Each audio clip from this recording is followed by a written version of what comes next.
In the Senate, there are 67 Democrats. Only 33 are Republicans.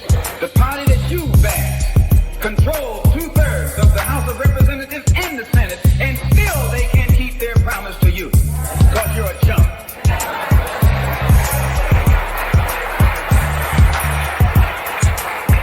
Anytime you throw your weight behind a political party that controls 2/3 of the government, and that party can't keep the promise that it made to you during election time, and you're dumb enough to walk around continuing to identify yourself with that party, you're not only a chump, but you're a traitor to your race.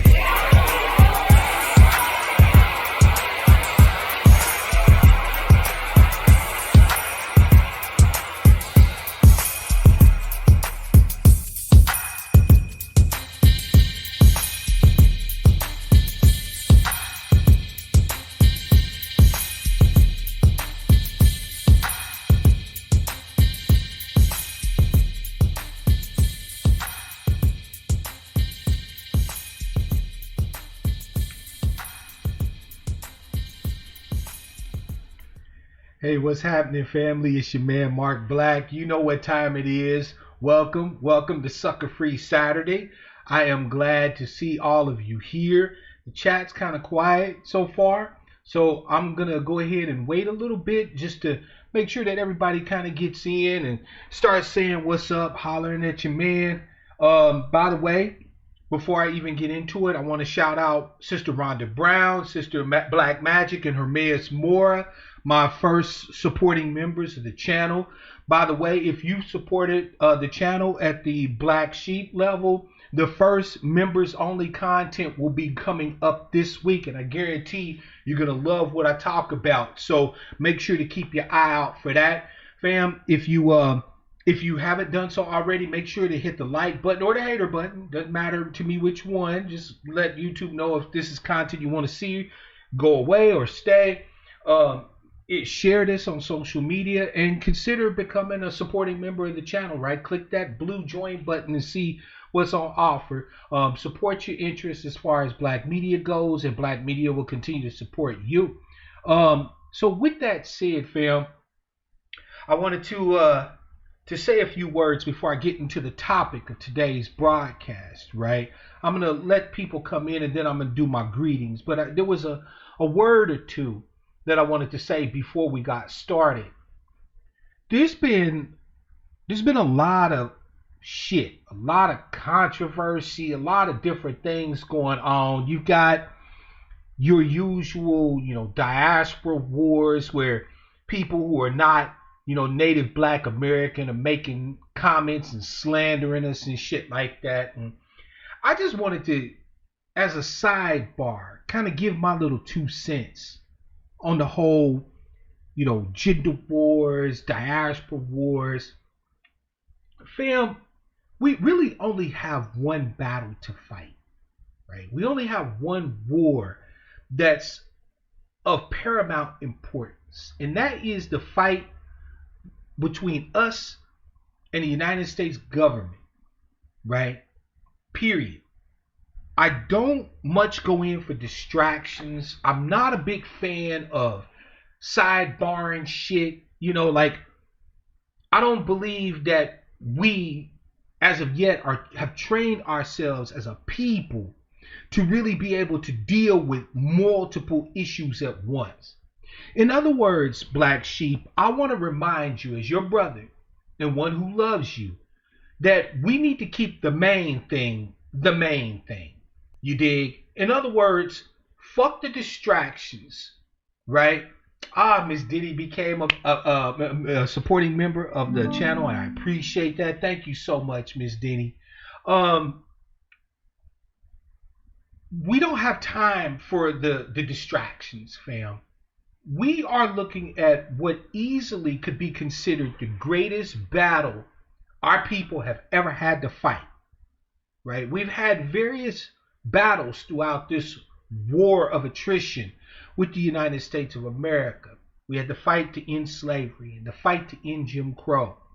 This final fight is the fight to get our due, to have the debt paid so that we can move forward in equity, in parity, with the United States, befitting our position as the most American of Americans, right?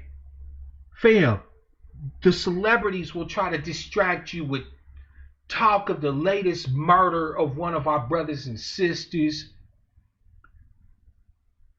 talking about building towns in Africa and shit like that, right? They might even talk a good game about reparations, but they're not really talking about anything that would be substantive in changing the dynamics as far as the racial wealth gap and so on and so forth. You don't have time for the fuckery. You don't have time for it, fam. You are in the fight for your lives, your children's lives. I want you to think about this next time you're having interactions on social media. If your response that you're about to issue to somebody and a statement that they've made, if that response isn't going to the government, like a government functionary, politician, regulator, administrator, etc., it isn't in some way maybe having a discussion with fellow white citizens over the topic of what our due is, or if it isn't actively educating and helping members of our tribe to understand not just that we need to fight, but what we're fighting for and all of that, whether or not it's even a valid use of your time. I really want you to consider that, fam, because too many of us are getting caught up in these distractions, these little side issues. Like, I really couldn't care less what some Haitian motherfucker has to say about our history. They weren't here. They don't know jack shit. I couldn't care what some continental African thinks about our stance on flat blackness. I don't care. I literally have zero fucks that I give about their opinion about what our justice claim is, who we are, how we operating, or whatever. They can like it or they can lump it. Thank you to Cool Unc. Welcome to being a supporting member. I'll make sure to shout you out. The banner at the top of the screen, of course, is going to list all the supporting members. And again, if at the Black Sheep level, there's some content that's coming this week that is specifically for you, right? It's for your eyes only. So I appreciate and thank you again right out the gate for your support. So family, before we get started today, I just want you to search that heart of heart of yours, because I know how easy it is to want to defend us. But my mother taught me, and she's a wise ADOS woman, don't argue with motherfuckers that know they right. And she has never lied. Fam, all these people that think they can enter in their 2 cents, who got an opinions on us, but they never got no opinions on anything else, fuck them. Let them rattle off at they dick suckers. It don't mean nothing. It don't mean nothing. It's a few characters on Twitter, or, a stupid post on Facebook, or some dumb shit, video on IG. Who cares? In the whole grand scheme of things, if it's not forwarding our justice claim, if it's not dealing with the interested parties in our particular grievance, them motherfuckers can miss us with the bullshit. We don't have time for it. We simply don't have time. 2053 is looking more like 2023, but we arguing with diasporans and continentals about blackness, shit that we already should be squared away on. That when we're addressing blackness in the context of America, we're talking about us, the descendants of the enslaved in the United States. That shouldn't even be a discussion at this point. And anybody that's still a discussion for, we don't have no time for any motherfucking way. You can't save everybody. You can't save everybody, fam. Matter of fact, we're going to talk about some of the folk you can't save today. So before I get into the topic, let me shout everybody out. John Anderson, B1 fam, I see you. Welcome to the broadcast. Let's see here. Cool Unc is definitely in the house. Miss Denny's in the house. Beloved sister Alma's in the house. Black man, what it do, fam? What it do? Sister Taj, beloved, is in the house. Since I'm here, one is in the house. Sister Strongflower is in the house. Welcome to Sucka-Free Saturday, fam. Let's get it. All right. So the topic today is, what do they really want? Now, I know what you're thinking. I do have those videos where periodically I go in on the buckler. Okay? And to be fair, if you thinking that I'm going to address white folks today, right, our fellow white citizens, you would not be completely wrong. But that's assuming facts, not in evidence. Because I didn't clarify which they I was talking about. I'm actually talking about two theys today. I'm talking about our fellow white citizens, our buckler, right? By the way, peace and blessings to you as well, Brother Michael. Thank you so much for joining me in the broadcast today. But I'm also talking about some of us. When I ask the question, what do they really want? Let me kind of set up for you why this is the topic of today's broadcast. If you think that I talk to y'all and educate y'all on various things and join y'all in learning about various things, my family gets all of it, right? This isn't a character, right? Mark Black isn't a character. What you see on this screen every Wednesday and every Saturday is your 2 hours of what my family gets 24/7. So the analysis, the discussion, the discovery, the awareness, it's things that I talk about with my family all the time. And today, while having a discussion with some of my family members, the idea of what is it that they want, first it started with the buckler. So I'm going to address first the buckler. But of course, my analysis, I try to make multifaceted. And so I wanted to also ask the question from the standpoint of view of some of us, or us. If you want, in a word, because we're going to elaborate upon it, but in a word, if you want to know exactly what it is that white America wants from black America, in a word, it is acquiescence. Acquiescence. What does acquiescence mean? I looked it up today. Because words, as we all know, as angry black sheep, have value. They have meaning. They mean something. Thank you, Sister Taj, for becoming a supporting member of the channel. I appreciate you.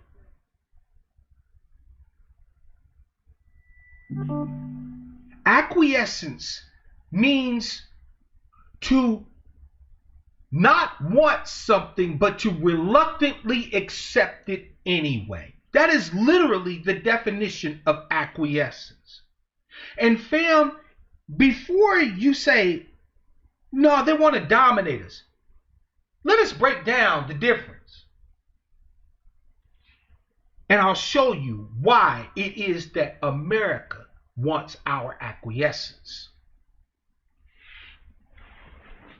In a system of white supremacy, such as the one under which we exist, there's really only two ways that they can pull this off, that they can maintain it. They can build it up, maintain it, and sustain it. Just two, okay? Those two ways are as follows. One, they can seek to dominate us. Now, what does that look like? Well, it looks like violence. Lots and lots of violence. It means that at every turn, everything we do, there is violence. Mostly physical, but also including mental, emotional, financial, legal, religious, and so on and so forth. It is violence. It is the simple, naked, unabashed use of force in order to hurt us and to be able to exercise control over us. Now, I know what you're thinking. Well, don't they dominate us? Good question. Pin that, because we're going to come back to it. By the way, shout out to Sister Tiffany. Welcome to the chat and welcome to the broadcast. The second way that they can maintain, sustain white supremacy is through influence. Influence doesn't necessarily have to be violent. Shout out to Richard Brewster, representing ADOS all day. I see you. Reparations, not extinction. Facts. Welcome to Sucka-Free Saturday, fam. See, domination sounds like it's the way that this society works. But there's a problem with domination. The problem with white America attempting to dominate us just by the naked use of force is that at some point they are going to exhaust their options. They're going to overplay their hand. It means, in other words, shout out to Charles 91771, by the way, fam. You know what it is? It's Sucka-Free Saturday. That's what's going on. Welcome to the broadcast. What that means is, fam, is that at some point we will have seen the worst of what they can do to hurt us, to dominate us, and it won't be effective anymore. We'll be like, oh, so you're going to kill us? You're going to do this? You're going to do that? Well, fuck you. Bring it. That's the first issue with the use of naked, open, unabashed force to control us, is that eventually we'll have seen the worst of what these motherfuckers can do. I mean, at some point, we have to wake up and realize that the only thing they can really do to any one of us is to kill us, right? That's like the end all be all of their physical, legal, emotional, religious, sexual domination is ultimately our demise. That's literally the worst thing that can happen. But at some point, the populace that you're dominating will have seen it all. There won't be anything else that you can do to dominate them that they're going to be afraid of. That's issue number one. Issue number two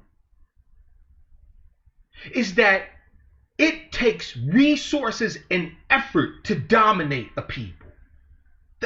Their actual attempts at domination cost them something. There's cost of opportunity, there's actual cost in resources, there's actual cost in time, there's actual cost in blood and in other bodies and in sacrifices. At some point, the cost of them attempting to dominate us would be far outweighed by the benefits of their domination. If they ran out of options, if we were no longer afraid of what they could do to us up to and including death, then they would be putting out an outlay of resources, time, effort, energy, and getting nothing back in return.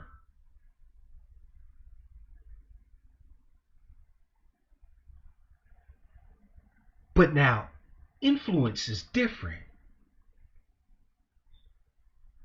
Because you see, family, influence, like everything else, mental and emotional, has no limitations on the amount of it you can expend, right? Influence is like love. There's no limit to how much you can love somebody because there's no way to measure it. At least no way to measure its end or its beginning, whatever, right? Love is boundless, and so is influence. And the best part about influence for our fellow white citizens and for America is that influence actually gives them what they really want, which is our acquiescence, which is our awareness of the wrongness of the system under which we exist, but still choosing to accept it anyway. Why is acquiescence so important to white America? Because our acquiescence gives them cover. You see, fam, if they were open and nakedly dominating us in every way possible, there's no way to hide that.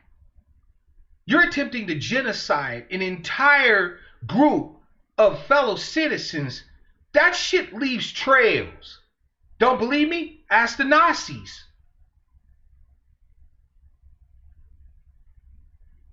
The Nazis had paperwork. They had trails. They had train schedules. They had memoranda.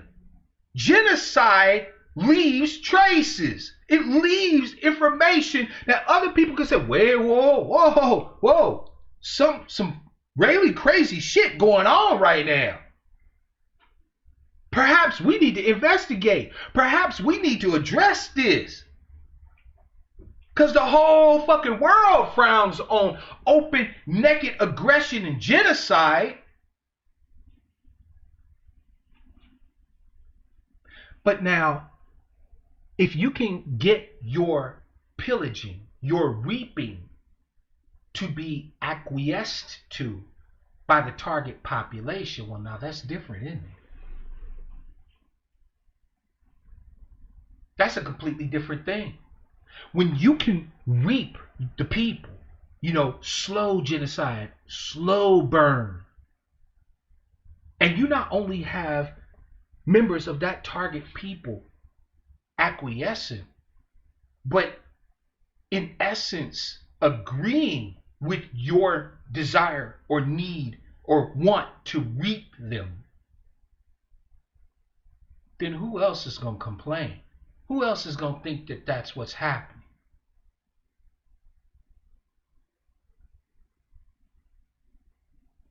That's why acquiescence is so important.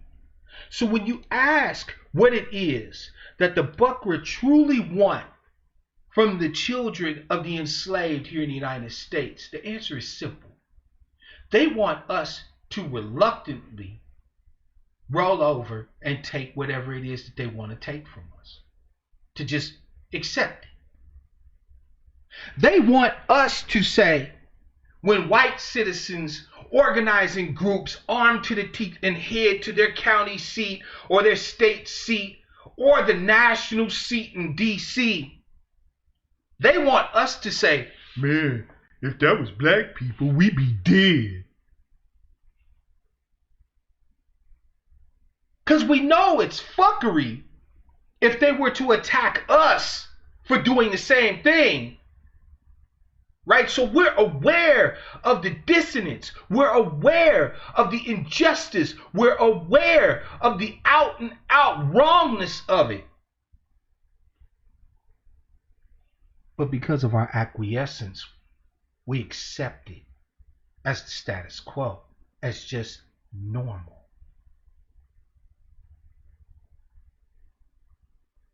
They want us to see the bodies of our brothers and sisters hit the pavement as just part of the cost of doing business in the United States of America as the children of slaves.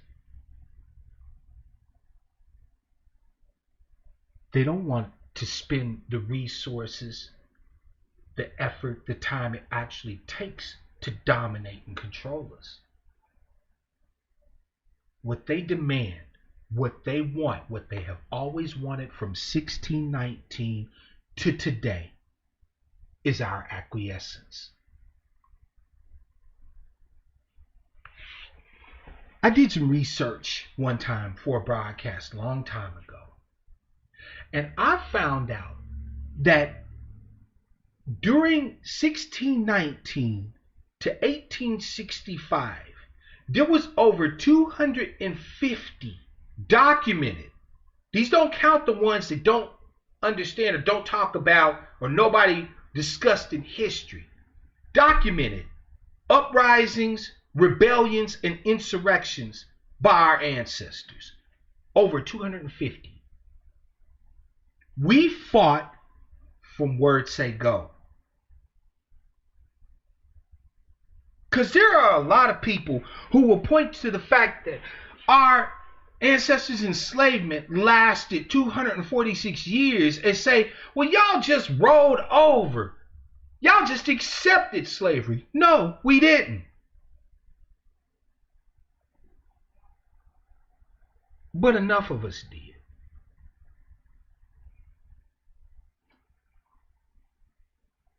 During Jim Crow, there were reported incidences of bidirectional warfare between us and these racist buckwheat that were looking to victimize us.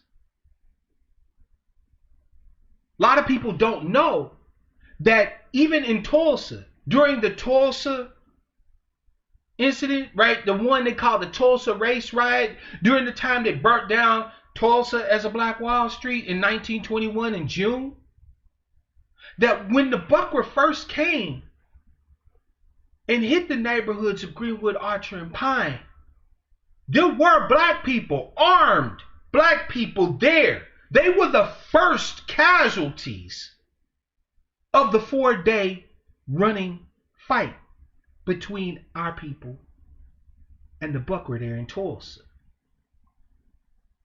Yes, it wasn't like they just steamrolled the Greenwood neighborhood in Tulsa. No, our people fought first, but they were swamped. They were overwhelmed.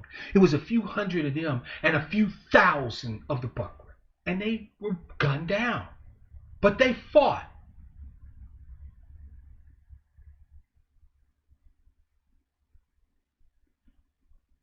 But not enough of us did.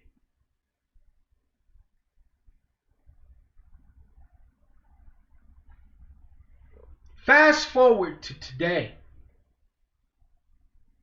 Today, we have the descendants of the slave catchers, the patty rollers, occupying our neighborhoods as opposing forces, reaping pretty much at will.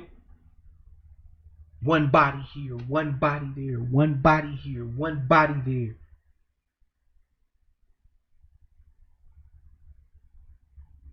But not all of us is rolling over, just accepting that shit.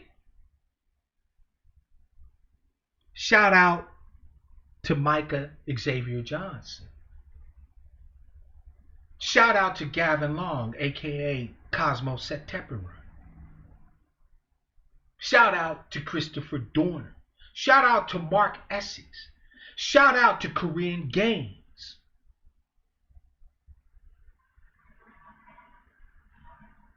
So we're not just sitting here acquiescing to our demise at the hands of the so-called law enforcement.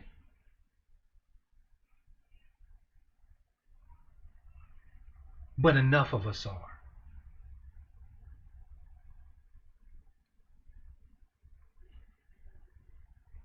When I thought about this topic, when I was talking with my family about this topic, I told you that at first, I thought about what the buckwheat wanted. And it became clear to me. I went on a sort of a mental journey throughout history, if you will, kind of a traipse through time. And it all became clear.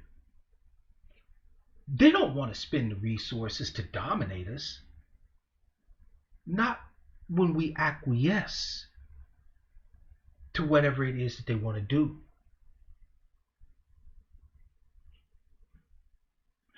But then it hit me like a ton of bricks, fam. Well, if that's what they want, what is it that we want? I mean, it makes sense to ask the question, right? Because if you notice, it appears as if the interaction between us, the descendants of the enslaved here in the United States, and the United States is along the pattern of a negotiation of sorts. Now, the first thing you understand in any negotiation is this.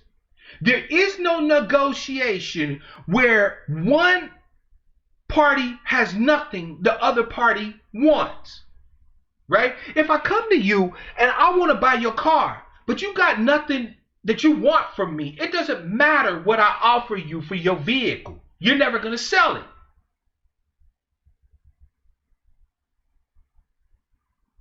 If I come to you and I'm willing to trade with you, but you have literally zero that you want from me, I have nothing that you want, it doesn't matter what price I name, we can't have a negotiation. Because in order to negotiate, it requires that both parties want something in the exchange. You need to follow me on this one. Both parties want something in the exchange, or there can be no exchange. In other words, fam, if there is any acquiescence amongst our tribe, amongst us as a people, if there is anyone that acquiesces, that allows, in a sense, white supremacy to continue to do whatever it is it does when it reaps us, then there has to be something that we believe we're getting in the exchange, or it wouldn't be possible to gain our acquiescence.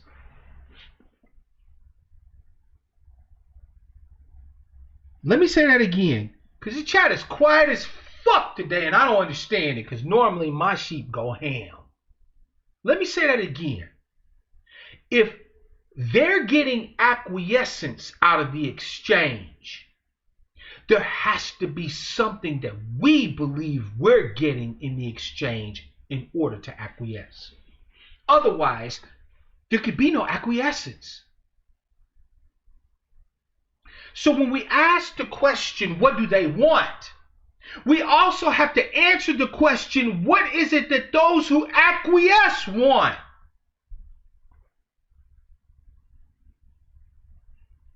What do they really want? What do our tribes people who say, well, you know, what is it that they want?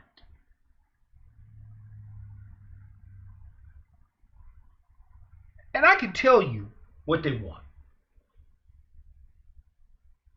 What they want is the same as those who don't acquiesce want, with the exception of one thing. They're willing to betray everyone and everything else to have it.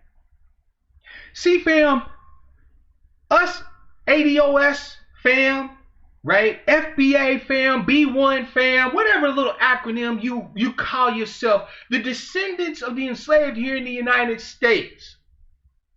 All of us want the same thing. We want access to resources. We want access to protection and safety. In other words, we want the shit that every other human being wants. The difference is that we understand that unless we gain that as a collective, us getting it individually means nothing.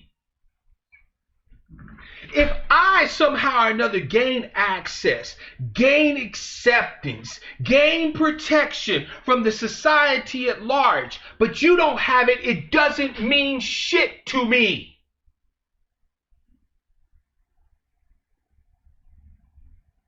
If I got it, if Mark Black all of a sudden was the belle of the ball amongst Buckra society, if you are not the belle of the ball too, I can't ride.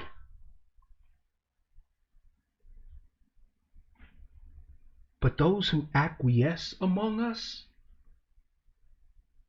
they don't give a fuck if you come along for the ride. They don't care if you come along for the ride. Don't believe me? As always, I have the receipts. I have the evidence.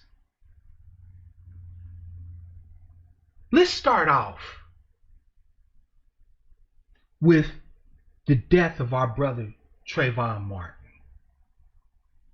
For those of you who know the story, Trayvon was at his father's house in Sanford, went to a local store to grab some goodies so he can come home and watch the game with the pops with his old man.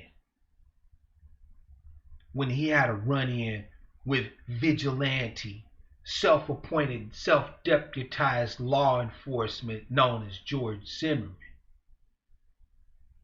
And after George Zimmerman accosted him, he put a bullet in the 17-year-old young man's chest, thus ending his life, and claimed that he was the victim and that he stood his ground. A jury in Florida found him not guilty of the murder of our brother Trayvon Martin. That about sums it up. Yeah. Now,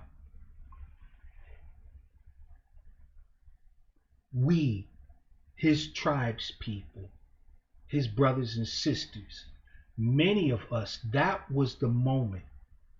I know it was for me, and I'm ashamed to say it, but I know that Trayvon's death for me was the moment of the shift. That was when I went from acquiescing to America to being a runaway, aiming to misbehave, to questioning every motherfucking thing I've ever been taught, ever been told. And it is to my eternal shame that it took the death of my baby brother, my tribesman, to pull the wool from over my eyes. But I'm going to spend the rest of my life atoning for that. I promise you. For many of us, the death of Trayvon was the light switch that turned on the lights, that shined the light on the disgusting dynamic that is racialized America.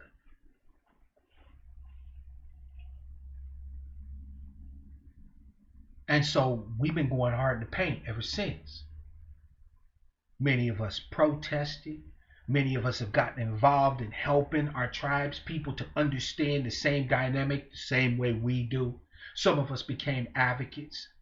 Trayvon, I believe, was killed in 2014. I started broadcasting for the first time in 2015. Trayvon's blood, the injustice he faced, that he never ever was repaid for, drove me to advocacy. But now let's take a look at his family.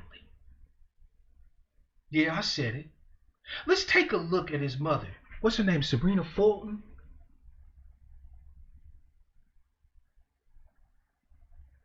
You know, we went hard to paint over Trayvon. He's a boy, right? His murder fucked us up. Just like the murder of Tamir. Like, we get fucked up behind murder, but we asked extra questions when somebody's an adult. We can't wrap our heads around the fact that white supremacy reaps our young too. That's just something we just can't ride with, right?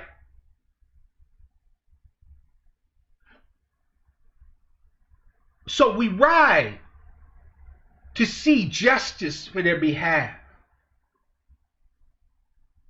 But then we look at their families, fam. And their families kind of are starting to follow a formula. This formula goes as follows. They get on national TV and provide trauma porn for America. You know, these public displays of grieving and tears running down their face, talking about, why they do this to my boy?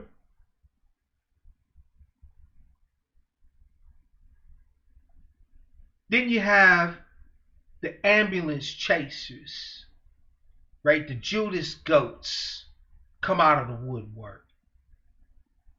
Al Sharpton, Benjamin Gump, Shiza Martin. You know they ilk, right? And people who fresh in their grief tell us, burn this motherfucker up. They start changing the rhetoric just a little bit. They start saying shit like,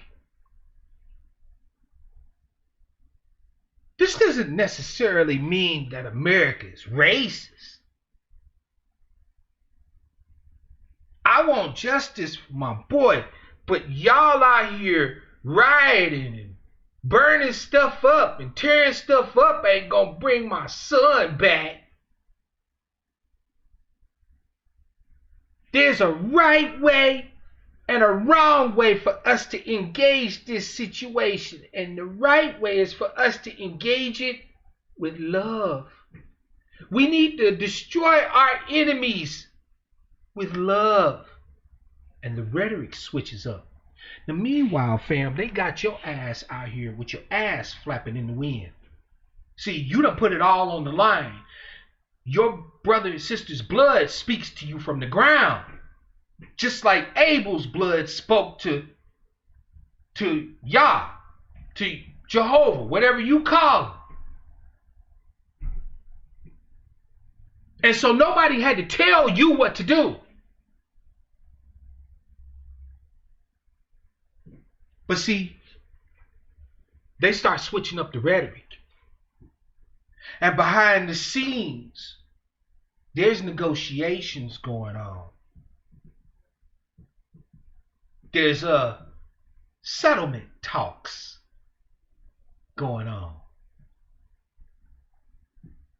There's interview requests going on. There's money exchanging hands. There's opportunities that start to open up. And as time progressed, Serena Fulton went from demanding justice for her boy to quietly acquiescing to the death of all the rest of us that came after. She became a politician. Have you heard of Sabrina Fulton calling for anything that benefits the descendants of the enslaved here in the United States? Have you heard Sabrina Fulton being a firebrand for justice, being a firebrand for motherfucking reparations, for remediation, restoration, and repair? No. Sabrina Fulton got the bag for the low, low price of the life of her son.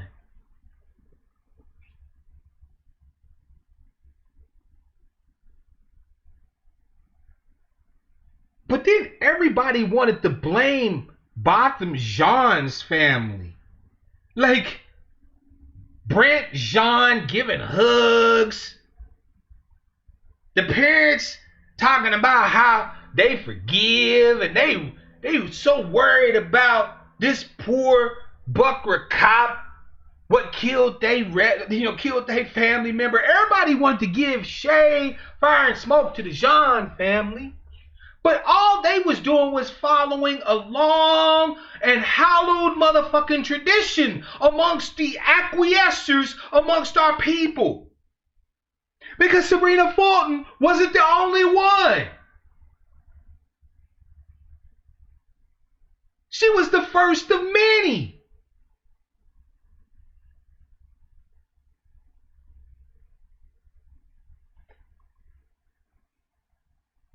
The only thing that made Botham Jean's family stupid is that they did all that bootlicking and still didn't get the bag.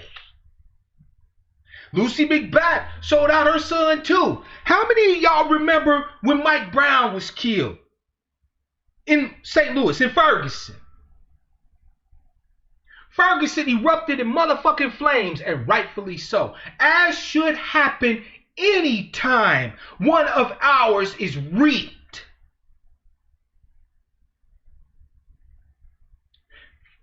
And when you first saw the family of Mike Brown out there standing up, being buoyed by their people in our righteous rage and anger, they were saying shit like, burn this motherfucker down. And so we did. And it was a glorious sight to behold. But then the settlement talks started. That's right. And all of a sudden, that same family who was striding in ensuring that justice would be Mike's no matter what, at no matter the cost, and not only would be Mike's, but would show definitively America what's going to happen every time you reap one of us. All of a sudden, that rhetoric started to change a little bit, didn't it? You started hearing calls for peace. Fam, we all want justice, but we can't get justice out here burning up our own neighborhoods. We wasn't burning up our own neighborhoods. We was burning Ferguson the fuck down. We don't own shit there any goddamn way. They started to flip the script.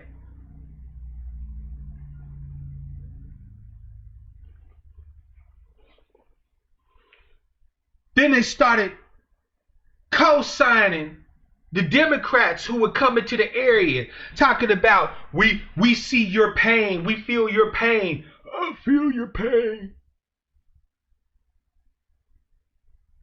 But yet, these murders happened under a Democrat, Barack Hussein Obama, and nothing substantively changed between the beginning of his administration and today. Now, the family's straight. When's the last time you heard anything from Mike Brown family? I'll wait. When's the last time you heard anything from Mike Brown family about justice, about remediation, restoration, repair, about rage, about fighting back, about raging against the dying of our tribesmen's life? When's the last time you heard anything from them? Silent as the grave. Acquiescence. They got days. Meanwhile, Darren Seals is dead, and other protesters who were leading the motherfucking fight on the ground there in Ferguson just magically disappearing. Just magically dead. Just gone.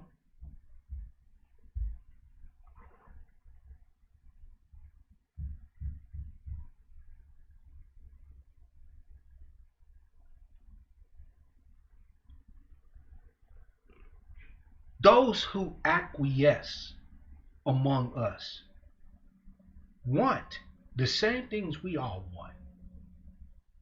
Access to resources. The fullest expression of our citizenship as American citizens. As the most American of Americans. Parity economically. Security. Protection. Opportunity. But they don't give a fuck if you niggas get it.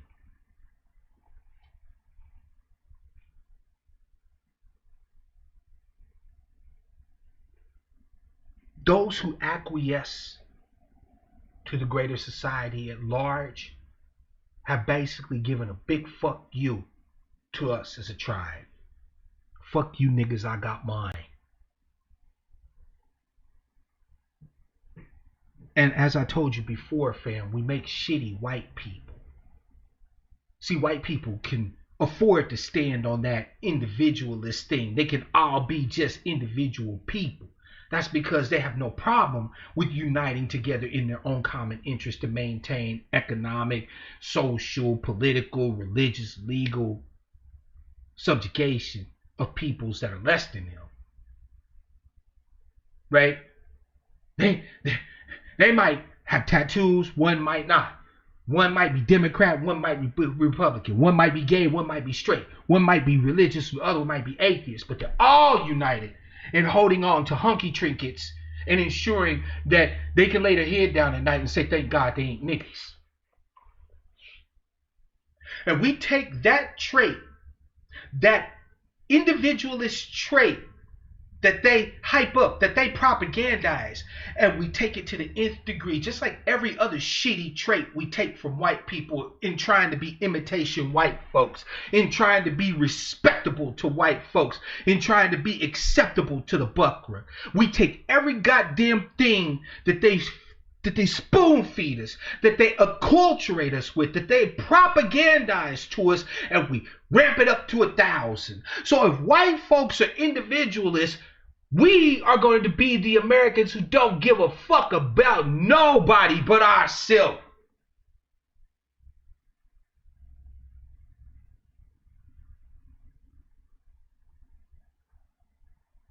That's right. That dependency upon white folks, upon the buckra.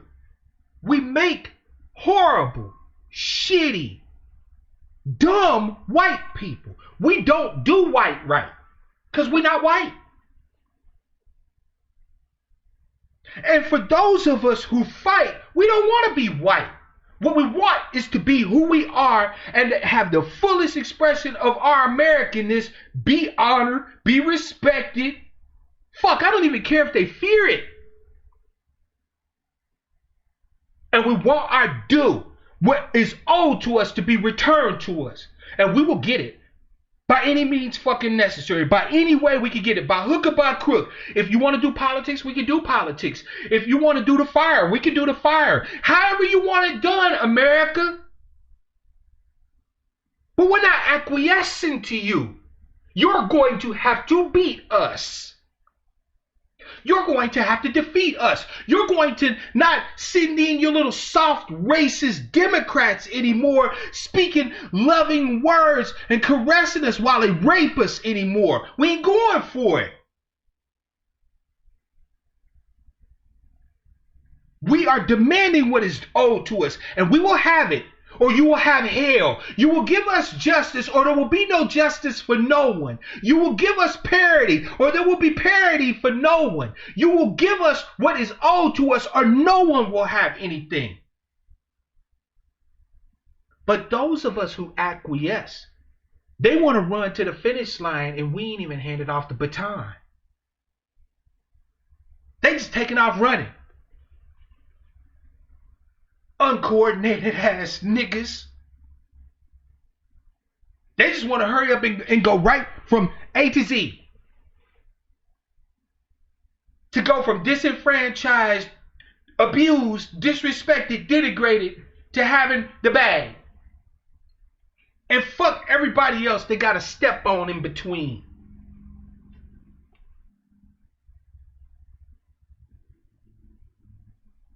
And meanwhile, we lose soldier after soldier after soldier. We lose fighter after fighter after fighter. We lose people who are advocates because they get frustrated. They see this injustice occur, and then not even 2 weeks later, they see the families coming out saying, oh, but it wasn't race. These were just some bad apples. We need to come together and reach out the hand of love. Leaving them flapping their ass out in the wind for the th time. And we lose them. And we lose them.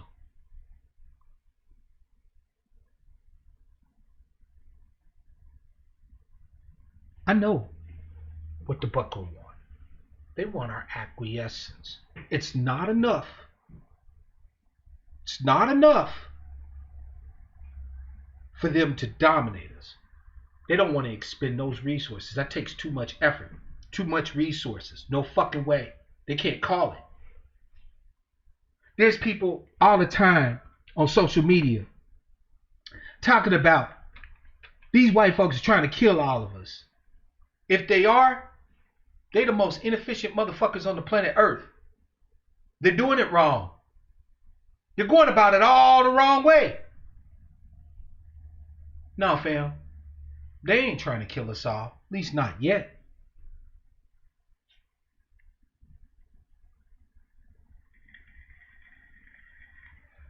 Y'all getting buffering, fam? Let me see if I can make an adjustment here to try to change the way some things is going. Give me a second.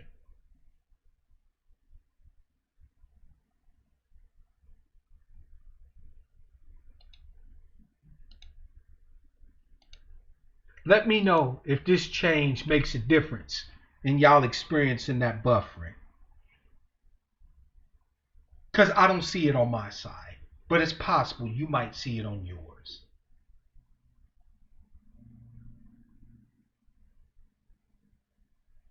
That's what I'm thinking too since I'm here. Kimberly Richardson, Sister Kimberly, by the way, love you, sis. Welcome to the broadcast. By the way, before I continue, let me shout out everybody that popped into the chat. Sister Money is in the house. Mwah, love you, sis. Welcome to the broadcast. AL, I see you, fam. Welcome to the broadcast. Brother Kenneth is in the house. Simple Styles, don't know if you're brother or sister, but welcome to the broadcast. Welcome to Sucka-Free Saturday. Mike just done it. Mike is in the house. Welcome. Let's see here. And Sister Kimberly, welcome, sister, to Sucka-Free Saturday. Sister Kimberly said, hey, Brother Mark and family, their mission is to manufacture the illusions of our acquiescence through lies, confusion, silence, and misdirection long enough to get our vote. Sister, I want to agree with you, but the problem is that they don't have to manufacture it. I didn't say that we were all acquiescent. We're not. Our history in this country makes it clear that we are fighters for the most part. But it doesn't actually take all of us rolling over or acquiescing to the continuation of white supremacy. Just like everything else, fam, it only takes enough. And believe it or not, there are a lot of things that we do as a part of our survival calculus, which actually ultimately equates into acquiescence. Charles, I can't even address Jacob Blake's family.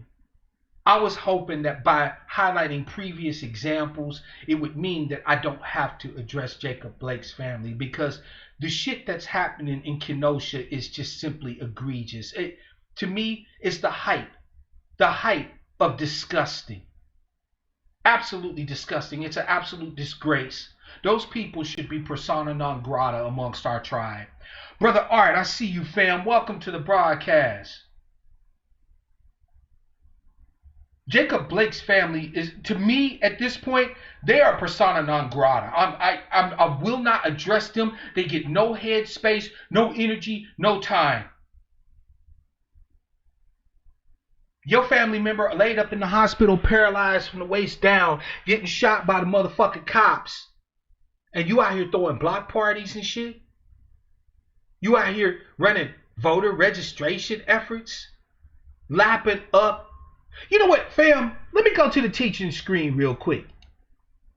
Here's some transcripts from Biden's most recent speech. Right? The one he gave in Pittsburgh. It wasn't his most recent, but it was one of the recent speeches. This is back in late August. Look at the shit that he's talking here about. Donald Trump won't stand up to any form of violence. He's got no problem with right-wing militia, white supremacists, and vigilantes with assault weapons, often better armed than the police. Often in the middle of the violence that the protesters are aiming at there. Because tens of millions of Americans simply don't trust this president, respect their rights, to hear their concerns and protect them, it doesn't have to be this way. Fam, if y'all remember correctly, that report by the FBI that highlighted the fact that there was white supremacist infiltration of law enforcement all over the country, and that white supremacist groups were the greatest domestic terror threat to America. That report came out during the Barack Obama administration, did it not? Anybody read anywhere where Biden and Obama single-handedly shut down white supremacists, groups, militia groups, these right-wing groups or whatever, that they shut them down and made it impossible for them to operate? Anybody hear about that news story where they broke the backs of the alt-right and the right wing in this country? Anybody read about that? Because I didn't.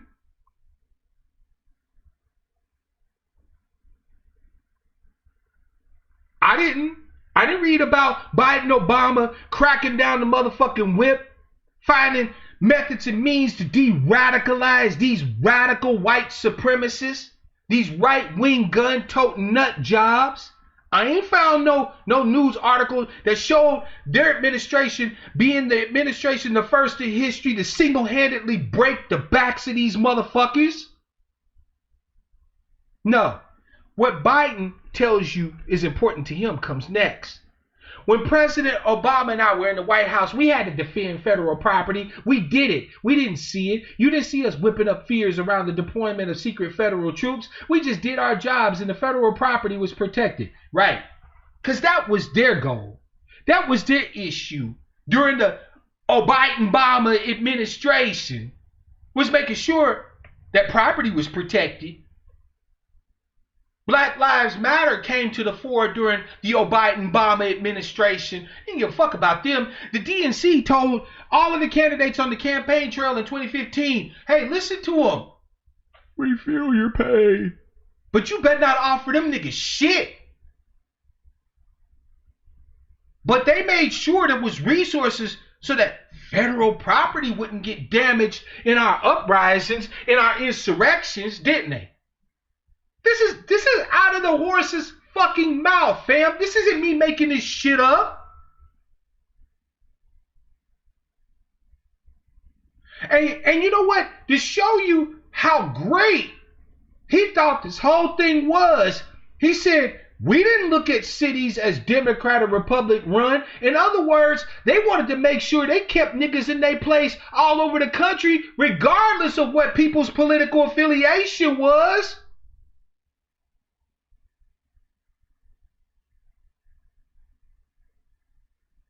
Everybody talk about Biden supposed to be the lesser of two evils. This motherfucker don't care about your political affiliation. If you black, he gonna find a way to fuck you. You better not dare utter a word or think to raise a hand in uprising or insurrection under a Biden administration. This motherfucker will send the crack down and won't even have it highlighted on media, because remember, fam, during Obama's administration, the media kept their mouth off. Obama could bomb a country. Libya was bombed back into the fucking Stone Age. Gaddafi was fucking mutilated, tortured, sexually assaulted, and murdered. And ran the country into the ground to the point where now slavery exists again in Libya. Yes, they are buying and selling blacks in Libya for ducats. But America don't have no problem with that, because they like slavery, right? So Obama didn't find a country that he wasn't willing to bomb the shit out of and completely ruin. But the media never talked about that. When Shrub, Walker Bush went into Afghanistan, the American media, the pale stream media, supported it with resounding applause. And even while millions of Americans were in the streets, when they turned their gaze to Iraq, the American media was on board with it. Talking about shock and awe and showing us all the videos and shit like that. And mission accomplished and the whole 9 yards. Constantly covering up. And they did the same thing for Snow Obama's ass. So much for him being the first black president of the United States. They covered up all his sins, and thus Joe Biden's. Trump doesn't see himself as president for all of America. Frankly, I believe if I were president today, the country would be safer and we'd be seeing a lot less violence. And here's why. I have said we must address the issue of racial injustice. I have personally spoken to George Floyd's family and to Jacob Blake's family. I know their pain, and so do you. I know the justice they seek, and so do you. Now notice one thing he didn't say in this speech.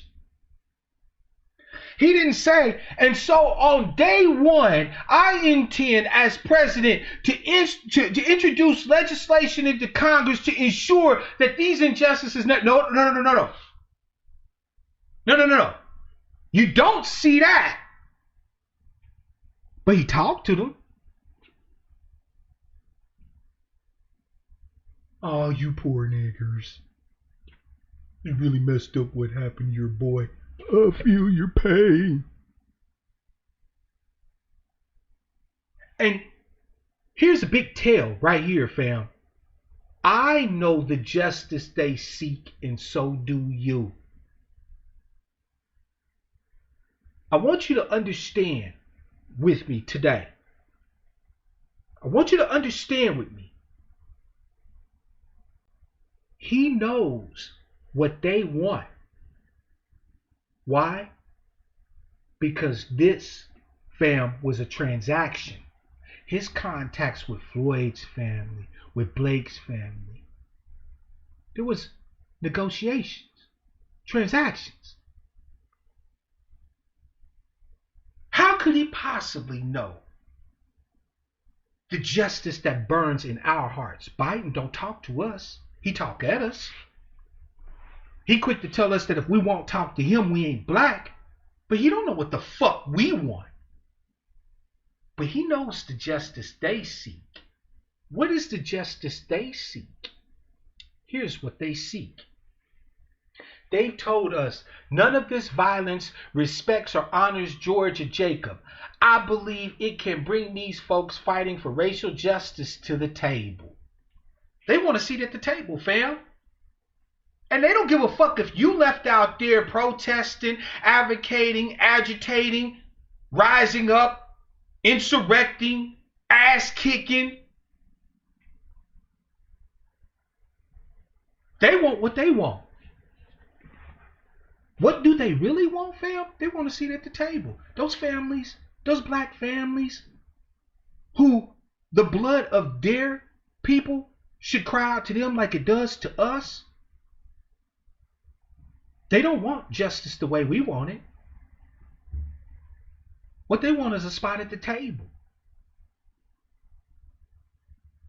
They want a seat at the trough too.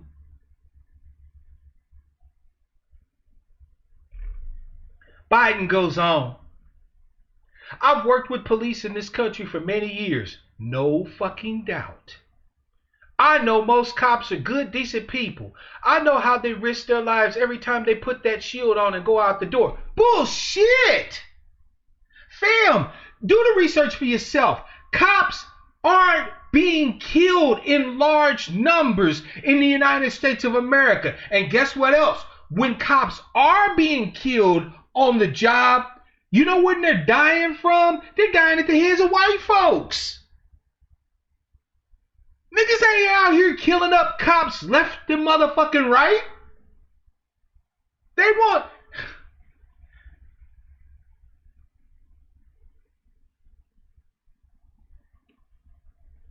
I'm confident that I can bring the police to the table as well. He don't want to defund the police. He don't want to get rid of these motherfuckers. He don't want them occupying our neighborhoods. He want us and the police to sit across the table from each other and talk it out. He want us to acquiesce. Joe Biden doesn't want to dominate you. No, that takes too much time, effort, and resources. He doesn't want that. What he wants you to do is give your okay, give your imprimatur to roll over and take it up the ass.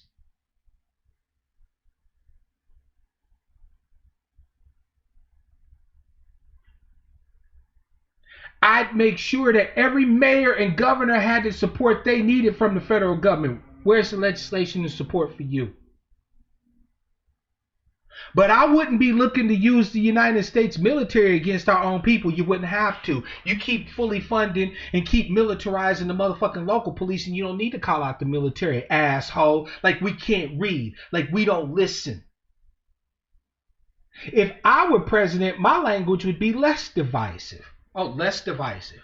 Great. Lesser of two evils. Biden is right, though. If Biden becomes president, his language will be less divisive. You know why? Because Biden is firmly and fully on support with white supremacy. So he don't have to fucking sit there and dog whistle. He knows their language. He was taught at the motherfucking foot of Strom Thurmond and other goddamn segregationists. He understands what America like better than America do. He wouldn't have to be divisive. The great uniter to bring everything back to normal. Do you know what normal is for us, the descendants of the slaves in America? But he wants to return to normal.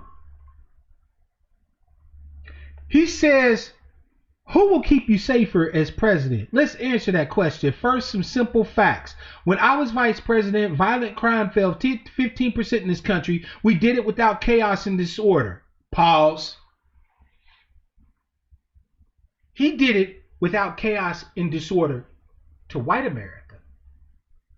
See, they wasn't getting swept up in these no-knock raids. These motherfucking task forces kicking in their doors at 2 or 3 o'clock in the morning. They wasn't getting swept up in the drug war. No, that was us. So when he says, and we did it without chaos and disorder, he's right. White folk ain't been having their doors kicked in for opioids, for heroin, for junk. They've been comfortably been able to sit there with needles in their arm on the nod. The whole Biden-Obama administration. Because Biden's criminal justice shit wasn't looking out for them. It was coming after us. How many of y'all, until Breonna was murdered, still knew that no-knock raids in our community was a thing? A lot of you thought it was over with. You thought that was a relic of the drug war. You thought that them getting raids, no-knock warrants to be able, because remember, with a warrant, they have to tell us that they're coming into our shit. They have to announce they have a warrant before they kick the goddamn door in. But under Biden-Obama's drug law bullshit, the Biden crime bill, they could get these warrants where they don't have to announce they running up in your shit. So when they knocked on the door, and Kenneth was in there, he thought somebody was breaking in their house. So he let one shot off. And they fired into that house a barrage of bullets, killing our sister. Bet y'all didn't even think that shit still happened, did you?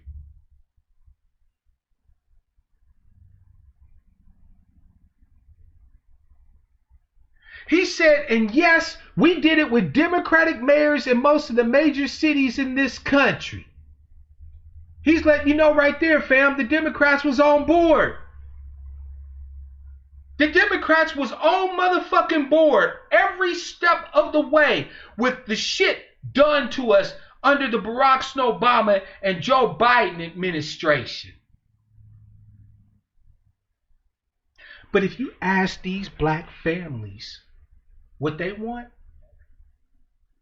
what justice looked like for them, it looks like a seat at the table. It looks like a personal bag. It looks like reparations at the low cost of the blood of their family members.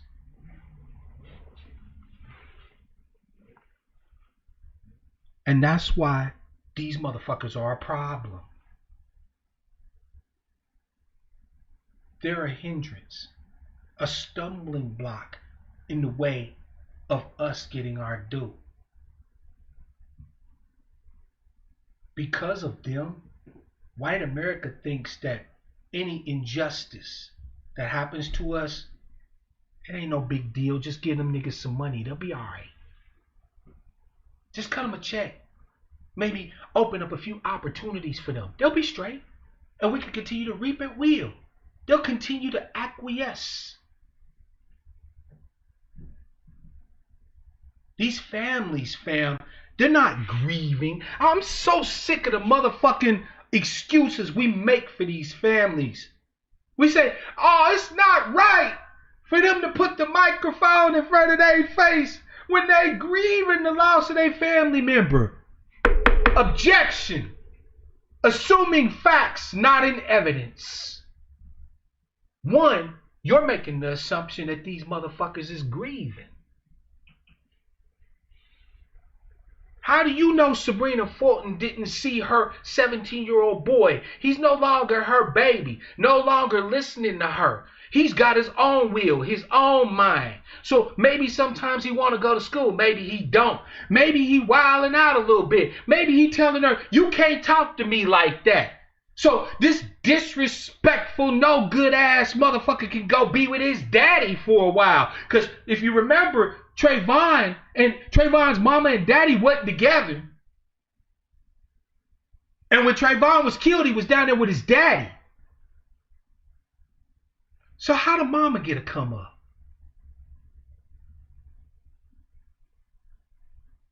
Oh shit, did I open up a can of worms with that one? How do we know she actually was grieving the loss of Trayvon? That's assuming facts, not in evidence. I see no evidence that she necessarily was grieving Trayvon. And that also assumes another thing that I think that we should stop assuming when these incidents occur. That these people will in any way give a fuck if it happens to you and your family members. They already have a game plan in their head how they intend to address white supremacy when it reaps one of theirs. That's how come this shit happens so fast. That's how come they can go from being, oh, let's get these motherfuckers to wait, pause, pump the brakes. When I said let's get them, I didn't mean actually like let's get them. I meant let's get them and get them a hug. Now y'all come and jump in the bouncy place and let's do the electric slide. They already have a plan in place for what they intend to demand from white supremacy once it comes and gives them the lucky break of reaping one of theirs.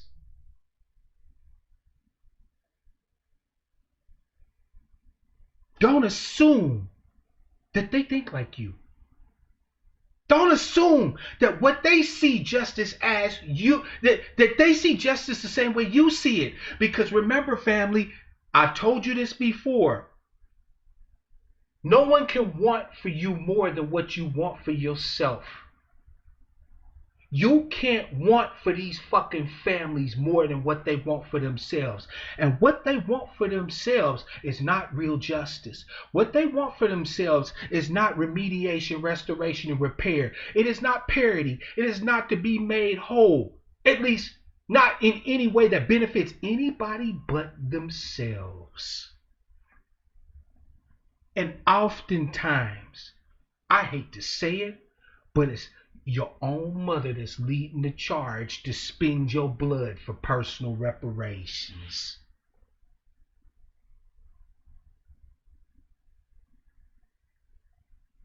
That's some sick ass shit, but somebody got to come out and tell the truth on it. Jacob's sister went ham. Jacob's daddy went ham, at least at first, right? Before, Gump and company got up there and started influencing them to get the bag, right? They was going in. But when they put the mic in front of their mama face, in front of his mama face, his mama was talking about, yeah, I respect Donald Trump and I don't see nothing racial in it. They didn't even have to tell her. She already had it rehearsed. She knew exactly what she wanted to say.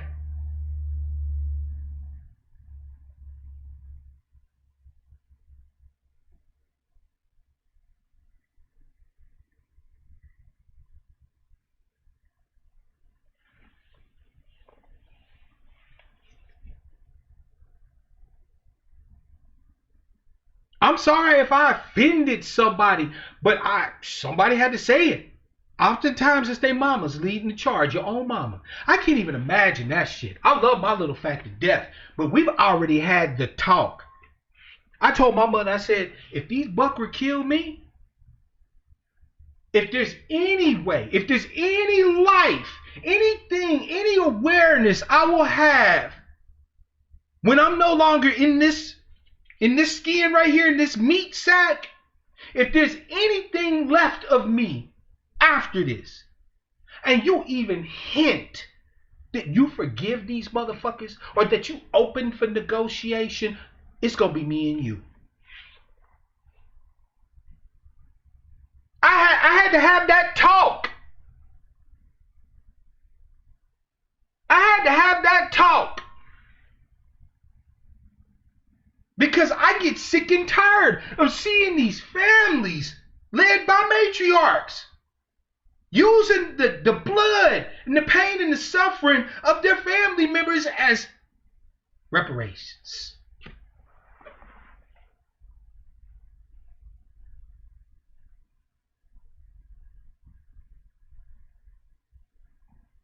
I'm sorry, Strong Flower. It is what it is. And I'm not talking about everybody's like this, but I'm talking about of those who acquiesce, those who are open to negotiate. They're a problem.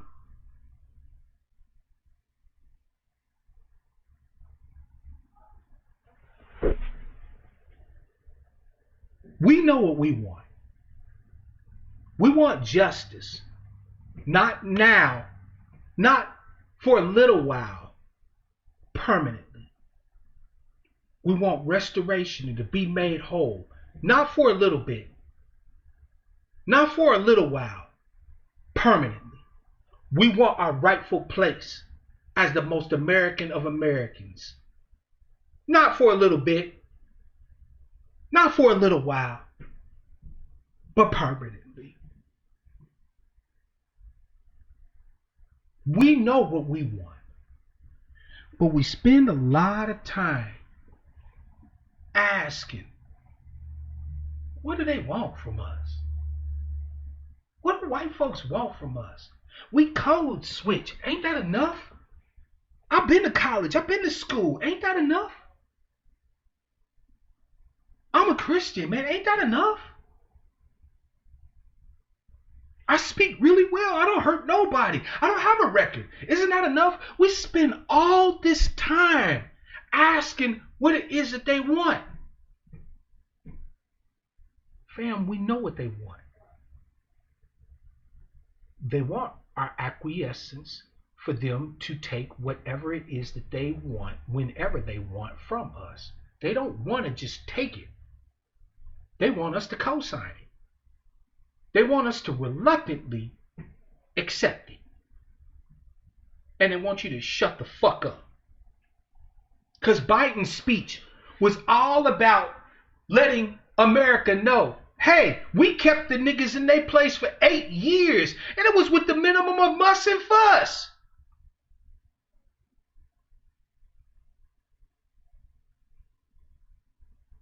We didn't have them running all over the country, burning the country down. Not under our administration.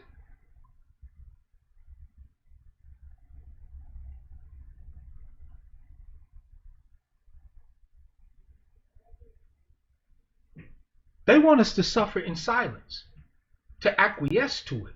They don't care if we're graceful about it. Matter of fact, the more reluctant we are about it, the better they feel about it. It doesn't feel like winning to white America against us unless it's also humiliating. Haven't y'all figured that out by now? That the more we grovel for their acceptance, the more respectable we try to be, right? The more that we try to soft shoe and not really say that which needs to be said, all of the uncomfortable truths, right? The more that we try to like gloss over shit and things like that, that the more they enjoy our suffering, the more Schadenfreude they express. Schadenfreude is a German word that means taking joy in the suffering and the pain of others. The more humiliated we are in any given circumstance, the happier it makes America. It's not just enough for them to do whatever it is they're going to do to us. No, we have to co-sign it. They want our acquiescence. But some of us want to run up to the finish line and say, forget everybody else. We don't want to do nothing collectively. We don't want to operate as a tribe, as a people. We don't want to find the ties that bind and use those to springboard to justice for all of us, to springboard to access to resources for all of us, to springboard to opportunities for all of us. Some of us just want to go it alone. And if it means a little blood gets spilled along the way, well, cost of doing business. Cost of doing business.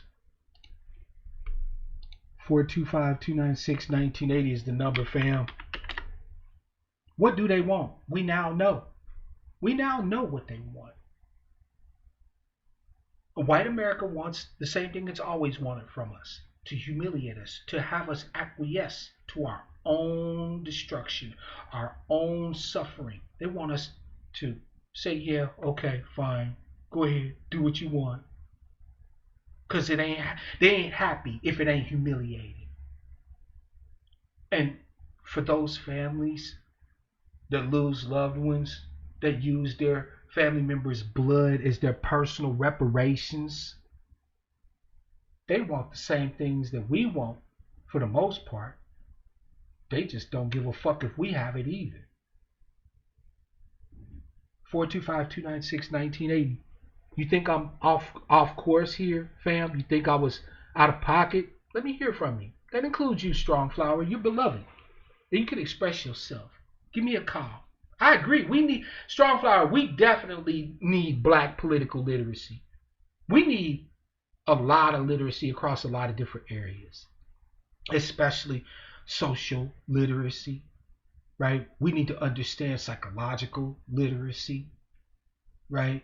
A lot of people ascribe some of our behaviors to pathologies, when in fact is you don't need to ascribe illness to something that can be explained by simple greed. Sorry, but I don't put any people up on a pedestal. I don't put us up on a pedestal. I don't put nobody up on a pedestal, right? I don't assume malice when it comes to us, because I give us grace. But I also don't pretend that the darker parts of our nature ain't there. We can be just as greedy as any buckra. We can be just as willing to betray, sell out as any buckra. We can be just as willing to leave everybody else in the dust as any buckra. So I don't think that I'm wrong.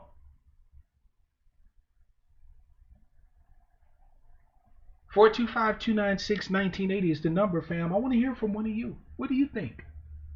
Do you think I got it pegged as to what the buckra truly want, what they really want from us? You think I'm off? You think there's something more to add? Give me a call. What about what some of us want? We all sit here and express our upset and outrage when these families flip the script. We've been going hard in the paint, debating the whole nation, willing to march. Some of us is looking to get the strap. And just when we get ready to put in the work, here come the family South Shoring, barbecuing, dancing, building bouncy houses, twerking and pop locking on Black Lives Matter Avenue and shit. Just when we're ready to get it in, they just flip the script. How does that make you feel, fam? How does that make you feel when you're ready to go ahead and do the needful, however you see it? But the very people that need to be backing your play are the ones that roll over and quickly acquiesce for their personal reparations package. 425-296-1980 is the number, fam.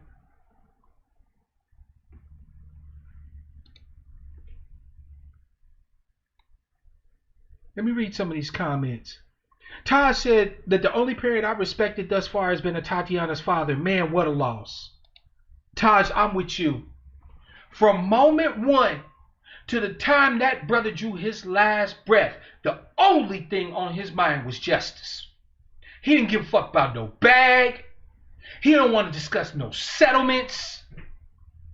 The only thing he wanted for Tatiana was justice. That was it. Damn, what a loss. What a loss.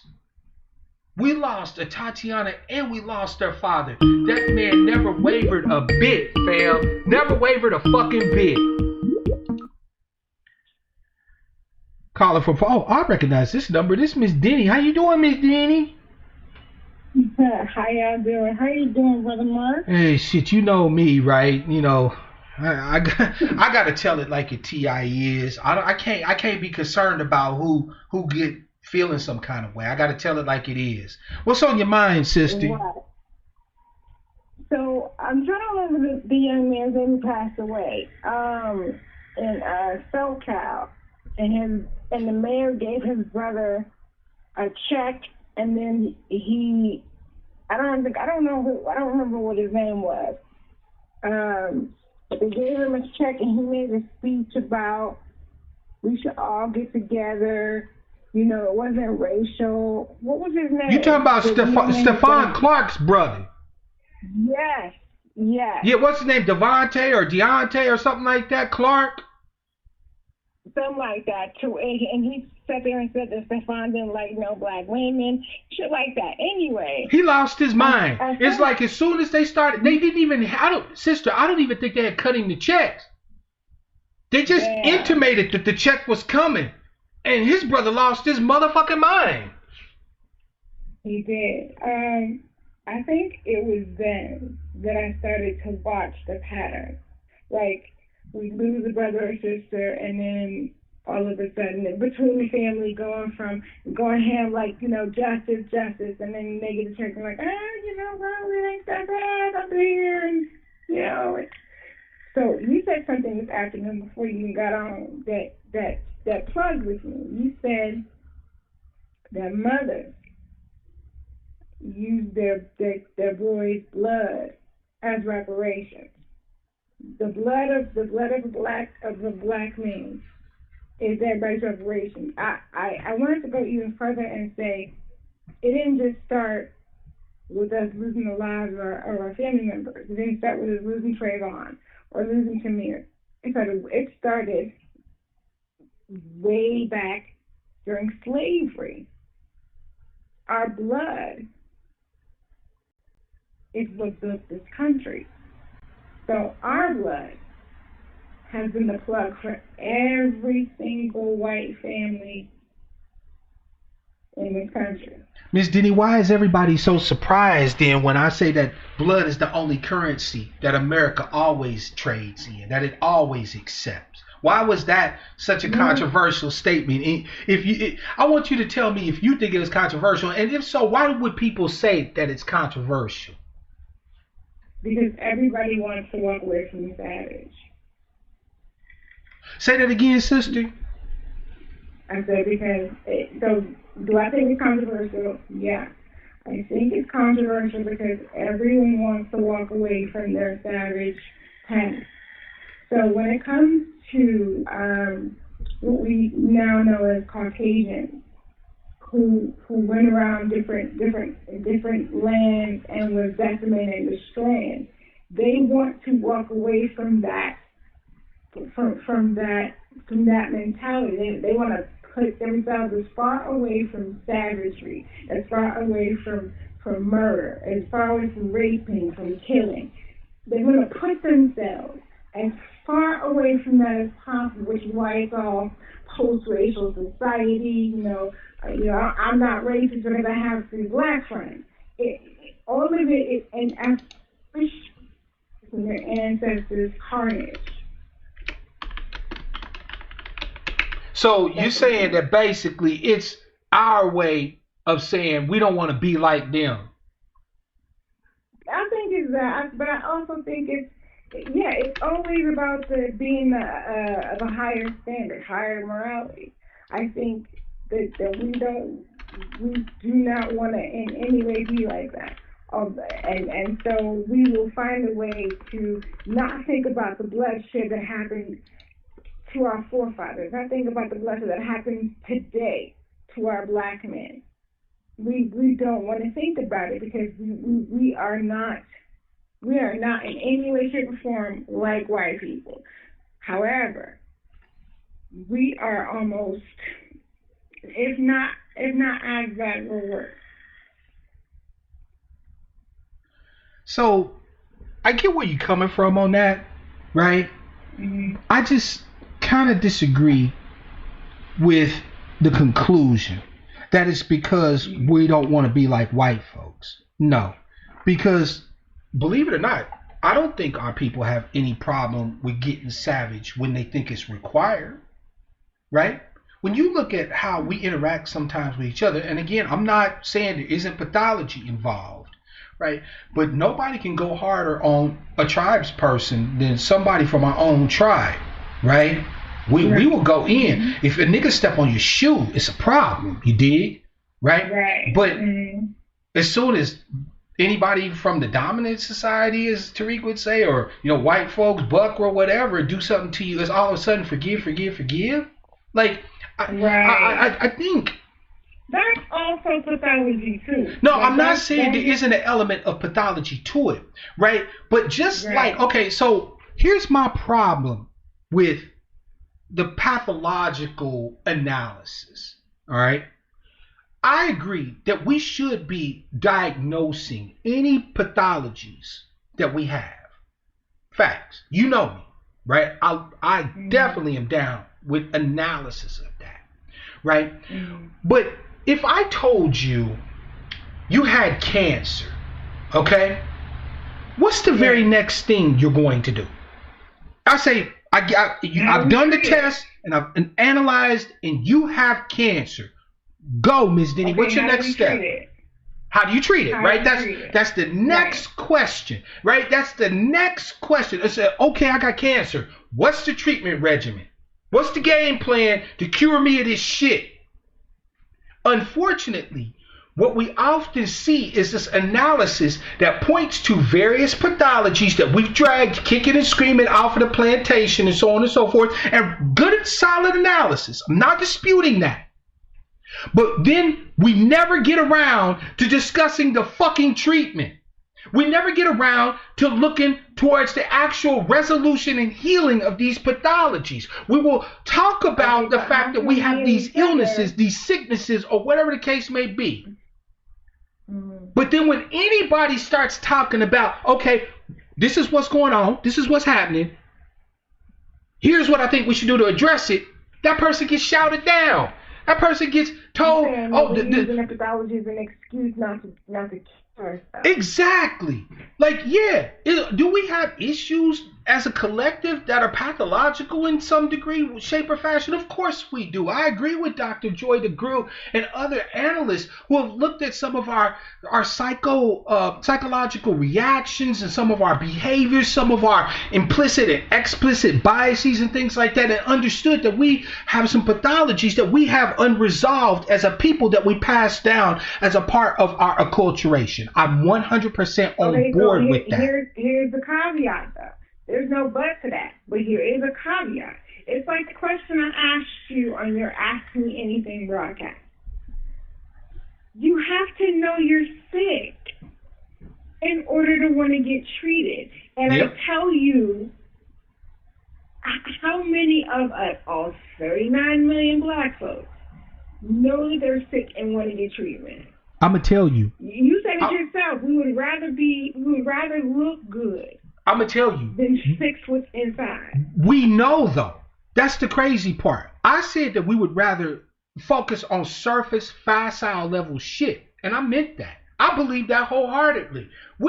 Black folk beyond a certain age ain't ignorant of how the society works. Why do you think you can have a 9-year-old girl who hears about one of her family members having an interaction with the police and be afraid for their family member? Most 9-year-old girls, black girls in this country, I'm assuming here, so I'm making it clear, I'm making an assumption, but I would assume that most 9-year-old black girls have not had many, if any, interactions with law enforcement. So how is it that they would know?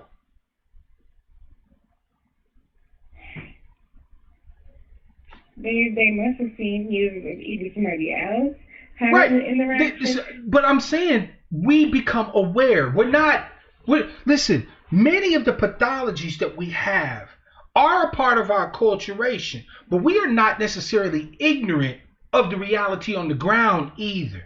You can lie to black kids, but they quickly see, even if you don't tell them the truth, what the truth of the matter is, right? So it's not as if we can necessarily claim ignorance. Not 100% of the time. Am I saying ignorance isn't a factor? Yeah, it is. It's a factor in some cases. But I'm sorry, but if you're a 38, 39-year-old black person and you have never seen certain dynamics happen in the United States of America, it's because you can't see. Or you're refusing to look. Or you know and you just don't want to admit it. Well, I mean, that makes sense. But at the same time, if you were, let's say, a little black girl or a little black boy, and you weren't raised around it, like you were raised somewhere else besides the hood, but you're not really seeing what's happening in front of you because it's not in front of you, then what is an access about that? You know what? I'm going to tell you something. You're actually not 100% wrong in some of what you're saying here, because there is a group of us that seems to be blissfully unaware of shit. Matter of fact, so blissfully, no, but this is of course by design, right? These people are so blissfully unaware that a Jewish white woman from Kansas can pass as a black woman for decades amongst these people. You know, them new niggas, the new Negroes. You know, them for real type Negroes that don't see color, that ain't nothing about race. Oh, they so blissfully ignorant and so fucking blind that a goddamn woman with a motherfucking bell pepper nose and a spray on tan and a perm can pass for a black woman, take black people's jobs, lecture black people, tell black people they ain't black enough for decades. Oh yeah, you're absolutely right, Miss Denny. There is a group of Negroes out here that can't see shit. These new niggas. Everybody sitting here talking about, I thought something was off about Jessica Krug. First of all, have you ever known a black person with the name Jessica Krug? I've never. I mean, Krug? Really? I mean, I would imagine there might be some black folk out there with like Germanic or, you know. But if there was a mixture of black and maybe Hispanic or something like that. Wait a minute, hold up though. She flipped the script. So if you read her story, she started off passing herself off as black folk. But then when people started to kind of maybe like, you know, give her the little side eye, then she switched it up and said she was Afro-Latina. But my point is that these new Negroes, you know, the ones that swear up and down that it's patriarchy, it's misogynoir, it's all this other shit rather than racism that needs to be addressed. She was able to pass among them like she would, like, you know what I'm saying? How does this whole white woman giving you lectures on how to be black? I'm trying to figure it out.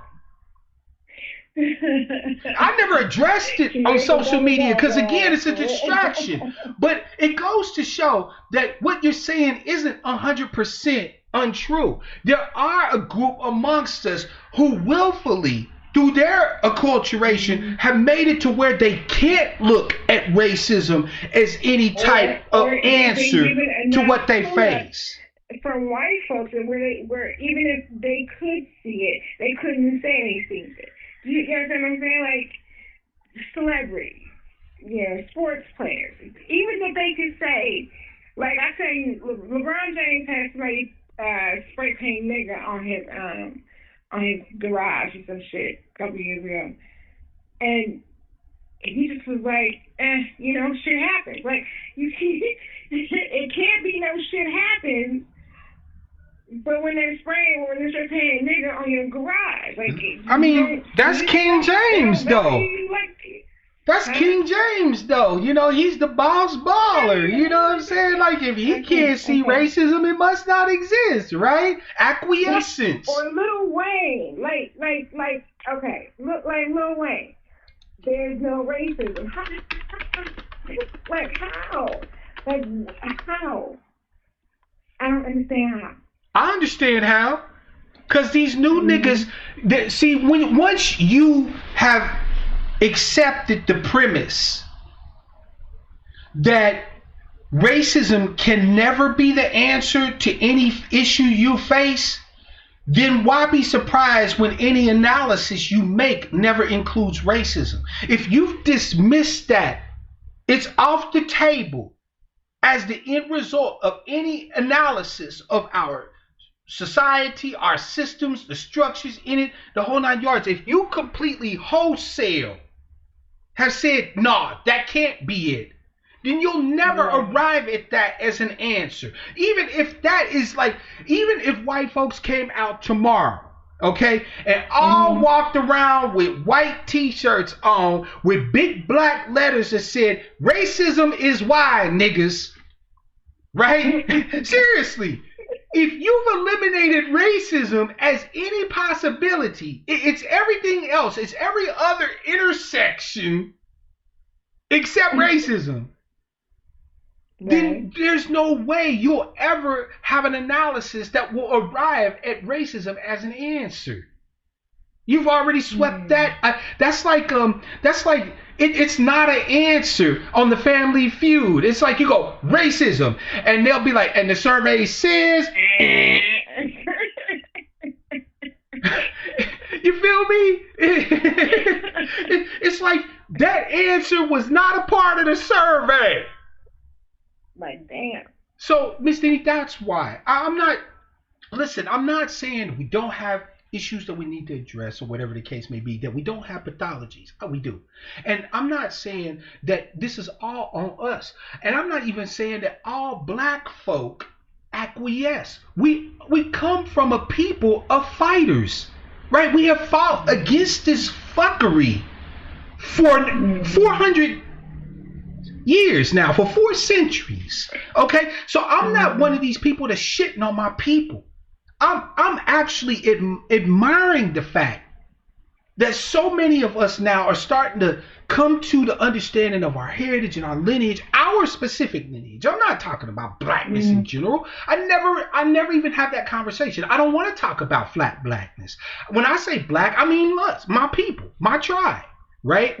Right. So but at the same token, we do have to start telling each other these uncomfortable ass truths that we have spent too long trying not to face, right? They hurt. It hurts me to think that Sabrina Fulton may not have necessarily loved her son as much as we all thought she did, right? Because take one of my children, and I will not rest. In other words, I will die seeking justice, not just for my child, but for every black child out there. There will be no question about it. Touch mine, and you got to see me first. But you got to see me if you touch one of my people's children. Or if you touch one of my people, it's a different mindset, Miss Denny. It's a different whole mindset. These people want to run to the finish line and get the bag, get the personal reparations, without remembering that the same thing that they think will heal them will heal us all. They're willing to leave us in the dirt so that they can go ahead and get their healing. Yeah. And fuck y'all if y'all got y'all's. That's what they want. And they make it clear in all these situations where they leave us flapping with our ass out in the wind. But then want to get mad when we say shit like, well, that's fucked up what happened to old dude, but I think I'm going to wait to see what I do. I ain't going to just run out there no more and see about trying to get justice. They may not see it as an injustice. They may not see it the same way I see it. It's a shame that us advocates, that us agitators, the ones that aim to misbehave, the ones that aim to hold this society to account for the injustices that it constantly rains as a barrage upon our people. It's sad that many of us have to just fucking fall back. We have to be like, well, shit, I need to wait to see what the family gonna do first. I need to see where they at. I can't seem to, like, even though I've seen it over and over again, I guess I keep hoping that just one thing is like, no, fuck that shit. Money sounds great, and I will, but I can't, there's no amount of money to replace my child. I don't know, I'm not a mom, so I can't dictate how a mother would feel. But I can tell you, if Trayvon was my son, if Brianna was my daughter, you can't pay me enough for my babies. You cannot pay me enough for my children. Facts.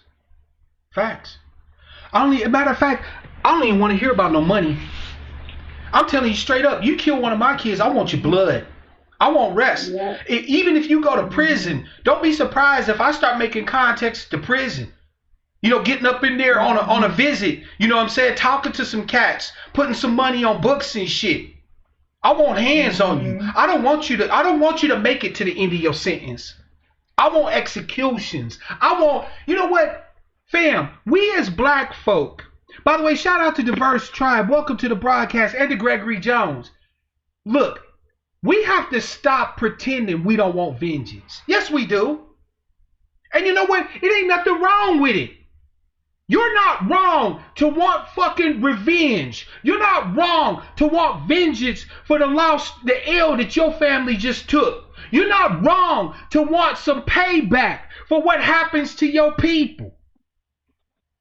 Everybody tries to say that black people gotta be fucking angels before justice belongs to us. Bullshit.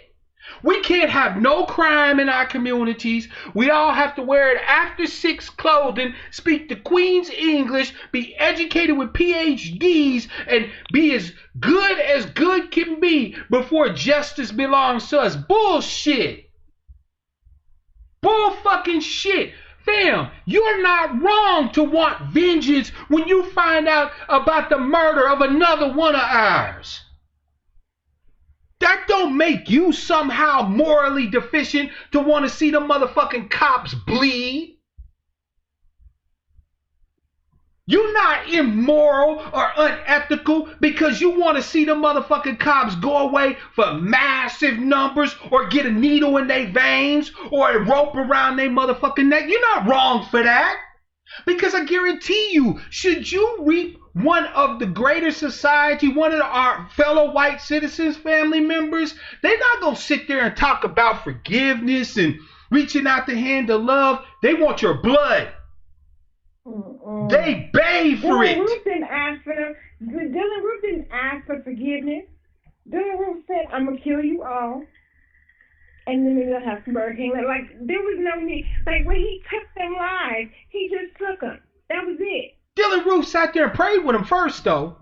He prayed with him first, got them all nice and comfortable and lubricated, and then he put 9 people down. And he still has not asked for forgiveness. And yet they already gave it to him. They already gave it.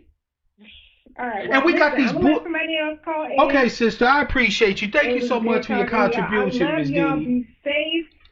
mask on, wash your hands, stay away from folks. That's what's up. Peace, Miss Denny. By the way, shalom to my esteemed brother Tazaba. I see you, all. Fam, we preemptively handing out forgiveness tickets. And these motherfuckers ain't even asked. The verse tribe said, remember that letter from Columbus to the queen? These people are kind and will be ripe for pillage. No truer words spoken. No truer words spoken. LBJ told America, he said, treat these niggas halfway decent and they'll be voting Democrat for the next 100 years. And we at what? Year 60 and counting? But that same LBJ said, let a white man feel superior to his black neighbors and he'll let you rob his pockets. What's up, black man? Holla at your family, man. Hey, how you doing, man? Hey, I'm doing all right, brother. It's good to hear from you. All right, you got me on this one today, Mark, again. But I just want to, and I didn't know. I can't. Brother, check your phone, because you chopping in and out, and I want to make sure we hear what you got to say. So make sure you solid, you ain't using your Bluetooth and shit. Make sure your connection's straight. No, I'm on the phone. Okay, good. Go ahead, fam. I was going to say, I didn't know till today that kid's mom drove him up there. You didn't? I didn't know that. Hell yeah. Rittenhouse's mother took his ass to the protest. But you notice they ain't calling for her to get arrested. No, I thought he drove up there with those dudes from the militia. No, fam. No, she put the gun in his hand and took his ass to Kenosha from Illinois. Okay, so this is the second part of that. Then, do you remember in Ferguson when that mom was whooping on her son for being out there in the protest? Yep. That's the difference. And the weird thing is that they had the black mom on TV the next day. Oh, you did such a good job in disciplining your child, and so on and so forth. But where were they checking at the white mom? You know, where were they checking at the white dad? Where's the white dad? They was all over him about the black kid. Where his parents were, oh, she got 6 kids or whatever the case may be, and 5 different baby daddies and all that. Black men. They didn't jump on the white women's people like that. Black men. You remember that incident Yes, at the Columbus Zoo where that little brother fell into the gorilla cage? Yeah. They tried to say his mama was criminally negligent. The father wasn't even there at the zoo that day, and they started publishing his criminal record and his background and all this and that, the third. That's you feel me? But Rittenhouse's That's family get a pass. Yeah, because your kid shot them and killed them. Killed 2 of them now. But we don't know nothing about your family, your cousins, who else got a criminal record in your family. We don't know none of that. Who bought your gun? Who's got the gun registered under? Whose name is it under? The whole 9. We don't know any of that. But as soon as we do something, they know what we had on Tuesday night for dinner. Yep. You see? Yep. But I want to tell you another story. For here in my community, all right, y'all know I'm from East Texas and the whole 9. We had a tragedy where a young man was killed by the hands of a white guy. Right, the kid was mixed race or whatever, but he was killed by him. And the father, who was a serious gang member back in the day, a true blood, shook that man's hand and said he forgave him after the situation had happened. Couldn't be me. It couldn't. He got more props than whatever for doing that. But at the end of the day, you know what happened? The guy was found innocent and he walked. I wouldn't if I see him at what do you call it? The department, not department store, but you know, at a store or grocery store or Walmart, it's on. On site. I may not kill you, but I'm whooping you every time I see you. On site. Because we had the trial going, but every time, because he was let out, it took like 5 years before the trial even happened. But every time I see you at graduation, every time I see you at the restaurant, oh yeah, something. You're not going to get up and come back for free after doing one of mine. And I told y'all, fuck all that GoFundMe and apologize and sympathy and, well, he would have wanted it that way. No, he would have wanted the motherfucker dead first, motherfucker down, everything y'all can't fucking get. I'm not doing that. That's not going to be on my agenda. Yep. You understand? I hear you, fam. So don't go back to talk about. So don't nobody in this chat sit there and say, well, black man said forgiveness. No, fuck forgiveness. I'm not about no forgiveness. Not about that. Go from me, send me bullets, send me grenades, send me RPG, whatever you can. No bullshit. No, I feel you, fam. Right. I mean, you know, the thing is, it's like people say shit like Zimmerman's still out here walking around. Well, why shouldn't he? His Trayvon family didn't want nothing to happen to Zimmerman. They ain't put hands on him. He was right there in the same. They was right there in the same state with Zimmerman when he walked. Yeah. Did you hear Trayvon family rise up and say, "Oh, he walked"? Not today. Yeah. But they want us to put our ass out there, to flap our ass in the wind to try to get Zimmerman. Well, they was right there. Tracy. No, if Tracy had no business getting in the courtroom on the verdict anyhow. The verdict on TV anyway, you don't know what's gonna happen. But if something would have happened, you should have been watching this tower and sniping when he comes out the damn thing. Why are you in there listening? Just in case it goes last. That's what I'm saying. Have a mind about that shit. Don't have a mind of forgiveness and love this and like try to keep this. Can we just all get along? Fuck, I can't get along because y'all keep fucking with me. Thank you. You keep kicking my ass up at me. No. I'm not turning no cheeks. I'm here to kick ass cheeks. No, I'm not doing that. Fam, I'm right there with you. Like, the answers to a lot of our solutions, to our interactions with the society at large is written right there in our faces. The problem is that we only understand those answers. Those answers only make sense if it's one of us dealing with one of us, right? Like, nobody has to tell you how to interact if your cousin is out at a house party and the house party gets shot up and you find out it was a group of niggas that shot up the house party. You on your motherfucking DMX shit at that point. You like, fuck them other niggas because I'm down for my niggas, right? Like, nobody has to tell you what to do in that circumstance, right? But all of a sudden, you gotta have round tables and confabs and committees and luncheons and meetings and dithering when it's the same shit, but it's law enforcement. You know what I'm saying? Yeah. You know, nobody has to tell you what to do if it's you, but if it's anybody else, we gotta have strategy meetings and we gotta have, builds about it and this, that, and the third. No, if the answer, okay, so here's what I'm trying to say, fam, and I'm not advocating that we be violent against our own folk, right?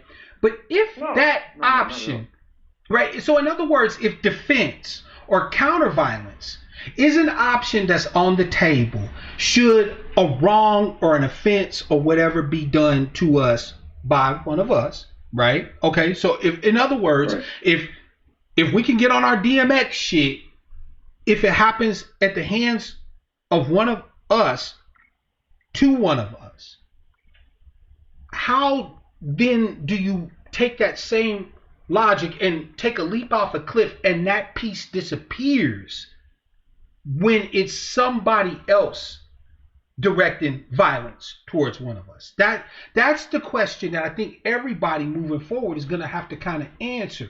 It's an uncomfortable topic. It's an uncomfortable truth, right? I get it. Mark sounds like he's a radical son of a bitch who's trying to get a whole bunch of niggas killed. Okay, fine. I mean, I get it. You can displace your fear and uncomfortability onto me if that makes you feel psychologically better. But what that is not going to do is remove the logic of my statement. If counter violence or defense is acceptable when it's someone who is of you that does something to you, then why isn't that an option when it's somebody who's not of you that does something to you? When do you lose that as an option? Mark, how many times have we all watched the first 48 hours and we doing it to our own selves over $5, over $50, or he said, she said, or because you disrespected me, this was my brand new Jordans. Yep. But when somebody kills your own family, you gonna sit up there sit over there in the corner in the courtroom and suck your fucking thumb. Now here's the thing. I'm not saying we got to be angels, right? I'm not saying that we deserve what's happening to us because, you know, we victimize our own. No, crime happens no matter where you are to any people. So I'm not on what about black on black crime bullshit. All I'm simply saying is that if retaliation, right, if retribution is an option that is always on the table in any type of violent interaction between ourselves, why does that not become an option that's on the table when it's somebody who's not us? I really would love an answer to that question. Where does the logic go that makes that disappear as an option when you're talking about everybody else in America? But that's what my whole thing is from what you were saying earlier about having the riots and all that kind of stuff. They will come to your house and just firebomb your house and not just walk on. We don't even go to their fucking house. We don't even fucking try to find their license plate number. But the brothers in Chicago, they gunned him down in the middle of goddamn what's that? The street over there in Chicago, in the downtown area, because they mad at some lyric he said. But George is going out here signing autographs and auctioning off guns, and just everybody looking at him like this guy's a fool. It's just weird to me, like you're sitting there saying, the psychological mental behind it, for Tracy's sake, Trayvon's father's sake, it had to be mind-numbing, I would hope. That he would have to have a better... I was just going to say, like, I can't even imagine how Tatiana's father felt when here he was demanding something as simple a month later. as justice, only to watch the vast majority of his people probably look at him like he was crazy. I can't imagine how that must have felt, knowing that his daughter's blood cried out to him for justice. Yeah. And he turned to his people and said, justice should be ours. And his people just, like, I can't imagine that. Psychologically, I can't wrap my head around it. Because when I saw that brother fighting with his own family, who it seemed like their only goal was to try to parlay her death into another bag, and he was like, fuck he was like, fuck the bag, I'm gonna bury my baby, and then I'm about some justice. I can't imagine what that had to been like for him. And see that's a very good point right there, and this is where I want to go back to this on this point. All right, you guys were talking about Stephon Clark earlier today. And because, back in the day, he was the Blue Lives Matter stuff and all that kind of stuff. And, and the second thing, my mom's sister used to run with Willie Brown and Kamala Harris back in the day, doing their little shit, thing. Really? That's why my mom loves her so much. Now I'm starting to figure out why my mom loves her so much. Oh, they used to all run back together in the day. And I can remember, and this is so weird. The town that I'm from now is where Willie Brown he grew up here. It was crazy. But anyway, wow. That's why my mom had that much of affection for Kamala, because they all used to run in a circle together back in the day. They all ran together back when Willie Brown was married to that white chick or whatever. They was all running together. So I'm saying, Mom, you're Boulay. You are truly the Boulay of the recipe of what Boulay is talking about. What are you talking about? I was born in Oklahoma. No, you're not. You're out there now. You're falling for it. And that's where they got him at, because of that kind of stuff right there. And that's what makes the mindset to sit there and say, well, I'm just going to shake your hand. I'm going to be forgiving of you, or forgiving of your sins, what you have placed upon me and my family and my heart. I can't see it. I couldn't do it. I hear you, fam. I hear you, man. So, I hear you. Anyways, I'll let y'all go. I'll let somebody else get on. All right. Thank you, Black man. As always, a pleasure, my dear brother, man. Thank you so much for your contribution to the broadcast, as always. Peace, fam. Simple Styles brought up something I think I kind of want to address, because I feel instinctively that I agree with it, so I want to kind of mull it over. Simple Style said because black retaliation against black is on a personal level and black retaliation against white is no different than America going against a country over one soldier or one white citizen being murdered. I get that, right? I get that. So if I understand, because I want to steel man what it is that you're saying, right? If I understand it correctly, the more personal it is. Hold up. I want you to call back because I want to address this. So I'm gonna take your call. Don't not call, but I want to address this piece. What you're saying is that the more personal it is, the more acceptable it is. If I understand correctly, please correct me if I'm wrong, because I want to make sure that I strengthen what you're saying. I don't want to discount it. I want to make sure that we address what it is you're saying. And you're saying the entire system will be against any black that retaliates against whites. There's a truth to as well. Okay, so how do I say this in a way that's sensible? That's going to be true, Simple Styles, no matter when, no matter what. So in other words, the retaliation piece can't be the sole determining factor as to whether or not we do what we do. And I'll explain why I say that. Because I think you're absolutely correct. There will be reprisals against any action, counter-violence wise, we take against anybody from white America or anybody else for that matter that hurts us. Okay? That's a fact. That's one of the tools and methods that America has used to try to gain our silent acquiescence. But here's the thing to note. That's nothing new. Right? Remember what I said about the difference between domination and acquiescence? Domination is when they use naked force against us. When they use naked, open, unabashed, unambiguous, direct force against us. That takes resources and time that white supremacy can't really call against 38 million descendants of the enslaved. If we all committed to a response, to a certain type of response, anytime there was an injury done to one of us by another group of Americans, there's no way that they would fall back to open naked force. At least they could not maintain it for long. We're under a lot of misapprehensions that they just have eternal resources to spend fucking with us. No. As a matter of fact, fam, the biggest problem we face under white supremacy today is the fact that they try to set everything up so that it runs on autopilot, so that they don't have to really expend very much resources, effort, time, energy, or nothing to gain our acquiescence.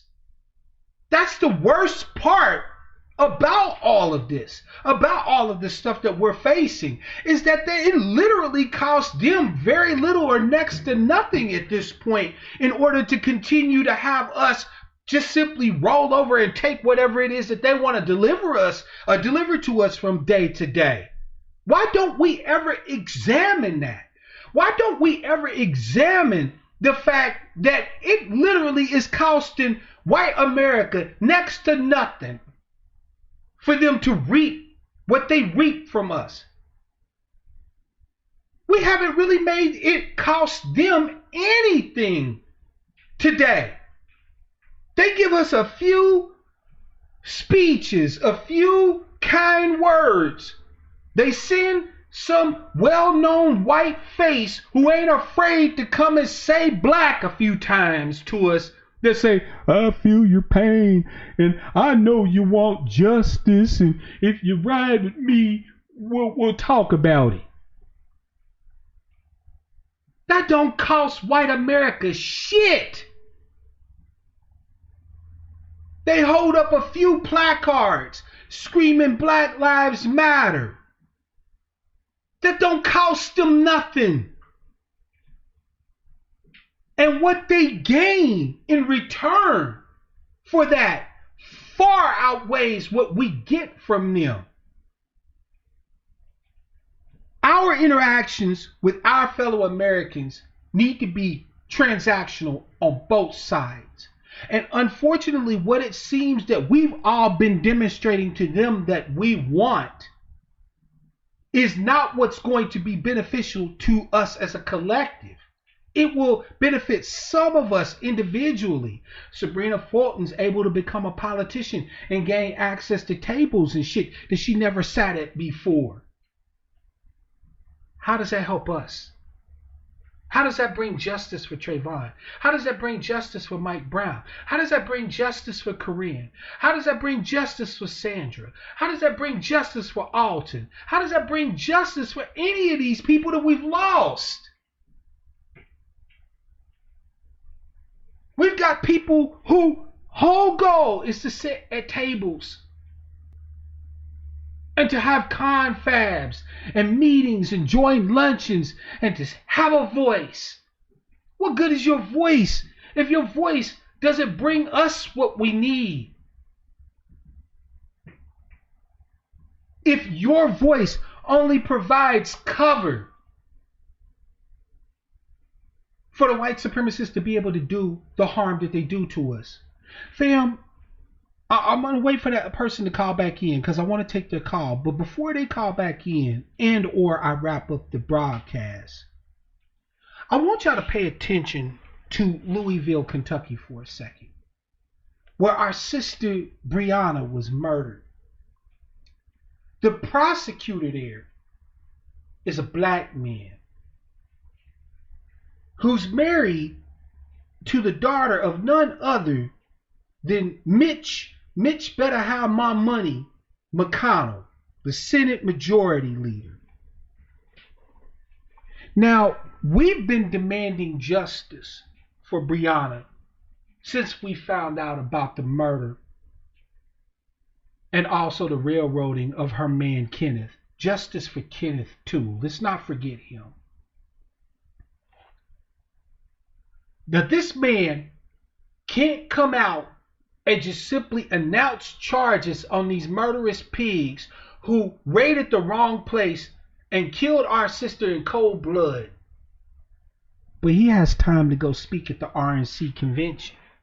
Now, somebody said, well, wait a minute.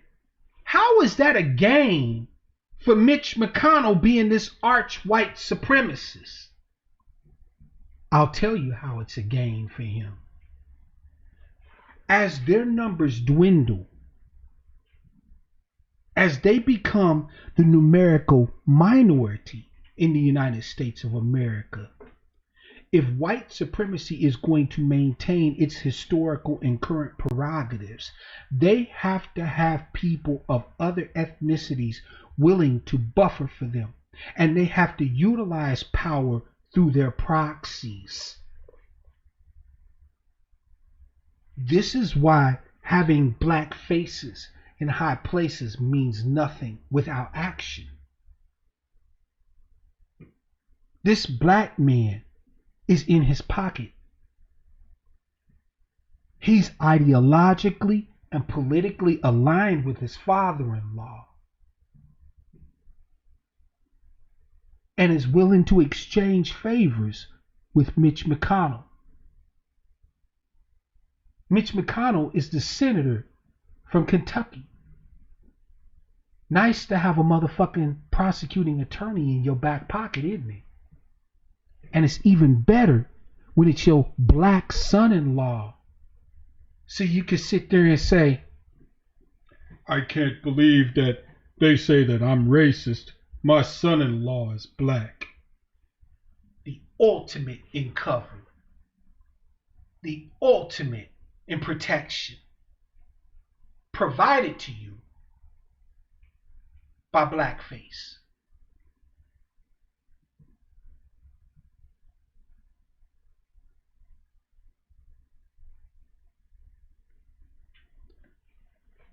We have to understand, fam, what they want, what they need in order to maintain white supremacy moving forward is just one thing: our acquiescence. Period. The end. The only way they'll be able to sustain it as their numbers dwindle as their numbers drop, as they have more white folks dying than they have being born, is by ensuring that those of us who are willing to run right ahead to the finish line, fuck them other niggas, I got to get about it, have they shot. That they get a chance to put their little gold medal on, get sprinkled with a little bit of protection, a little bit of resources, thus allowing America at large to deny it to all the rest of us. Do y'all see the trick yet? Do y'all see the gimmick?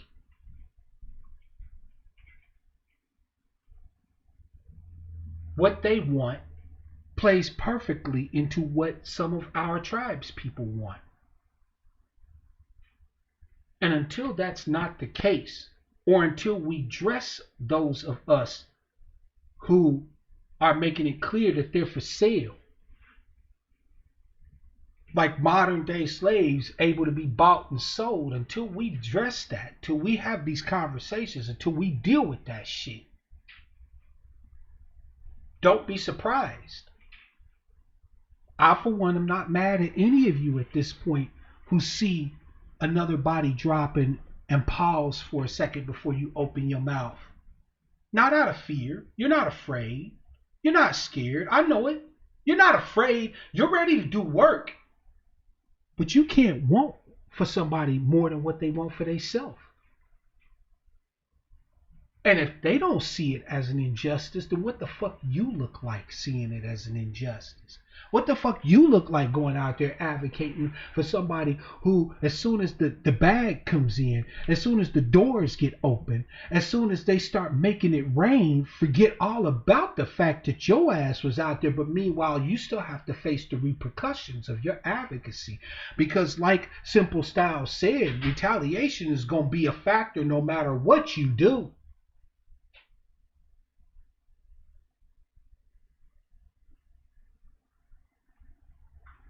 I'll wait a few more minutes for that call back.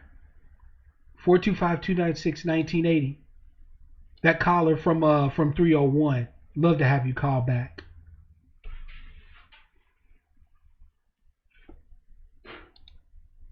Peace, Durable Goods. By the way, I see you, fam. Welcome to the broadcast.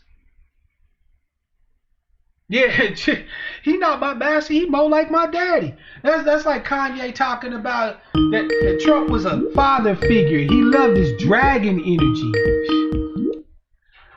Caller from 301. It's your man Mark Black. What's your name? Where you calling from? And what's on your mind?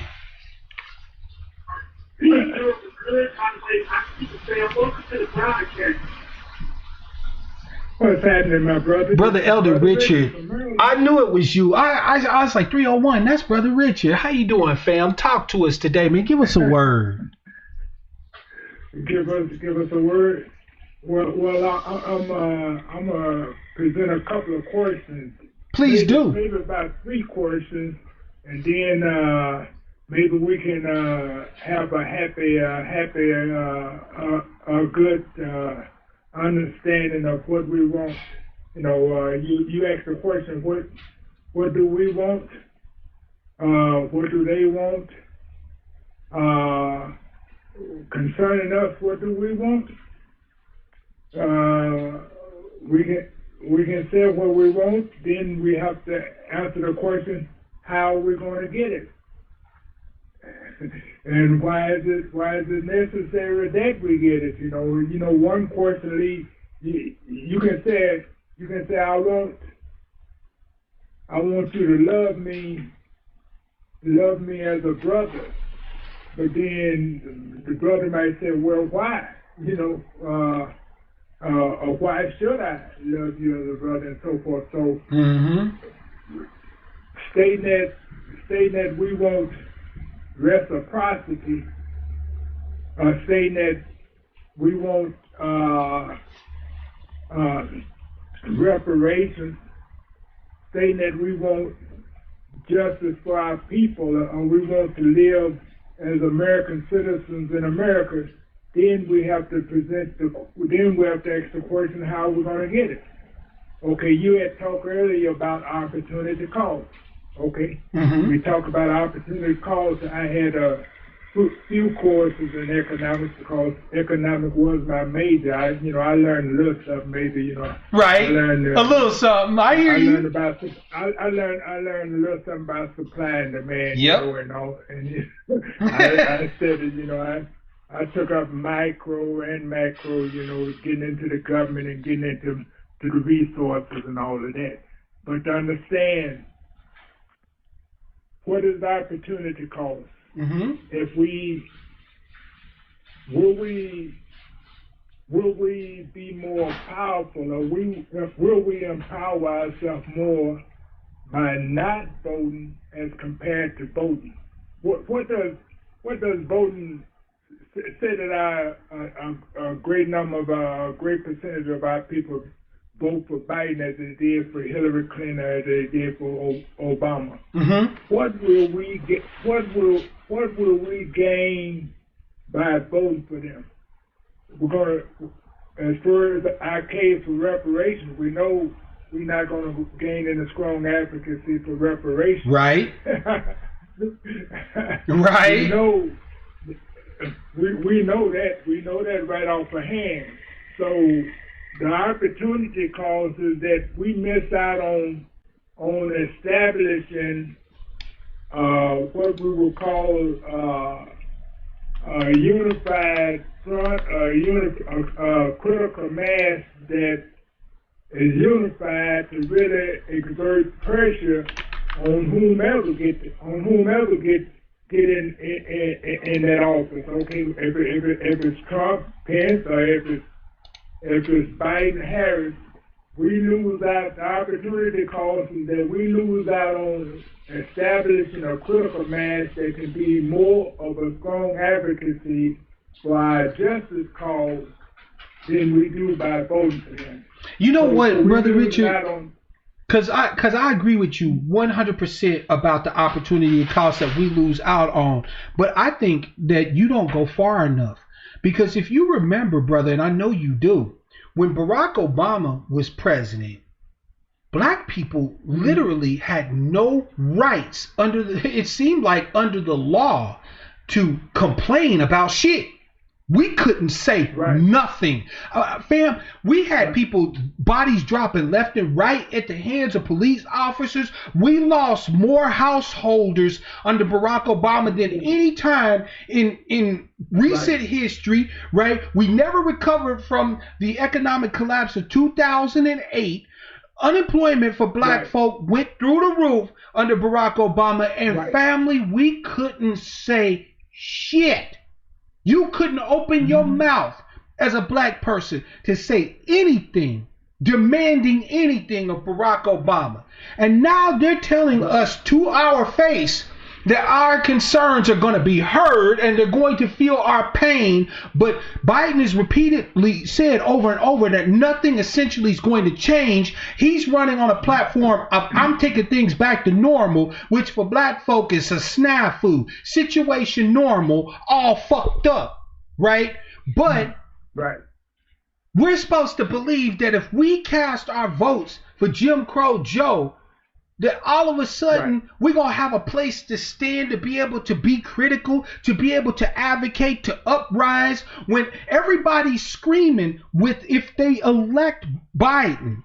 If they elect Biden, what America is basically telling us is that the same shit they always tell us. Yeah, you niggas got a point, but shut the fuck up now. We heard you, but we're done. We're done talking about it. We got other fish to fry.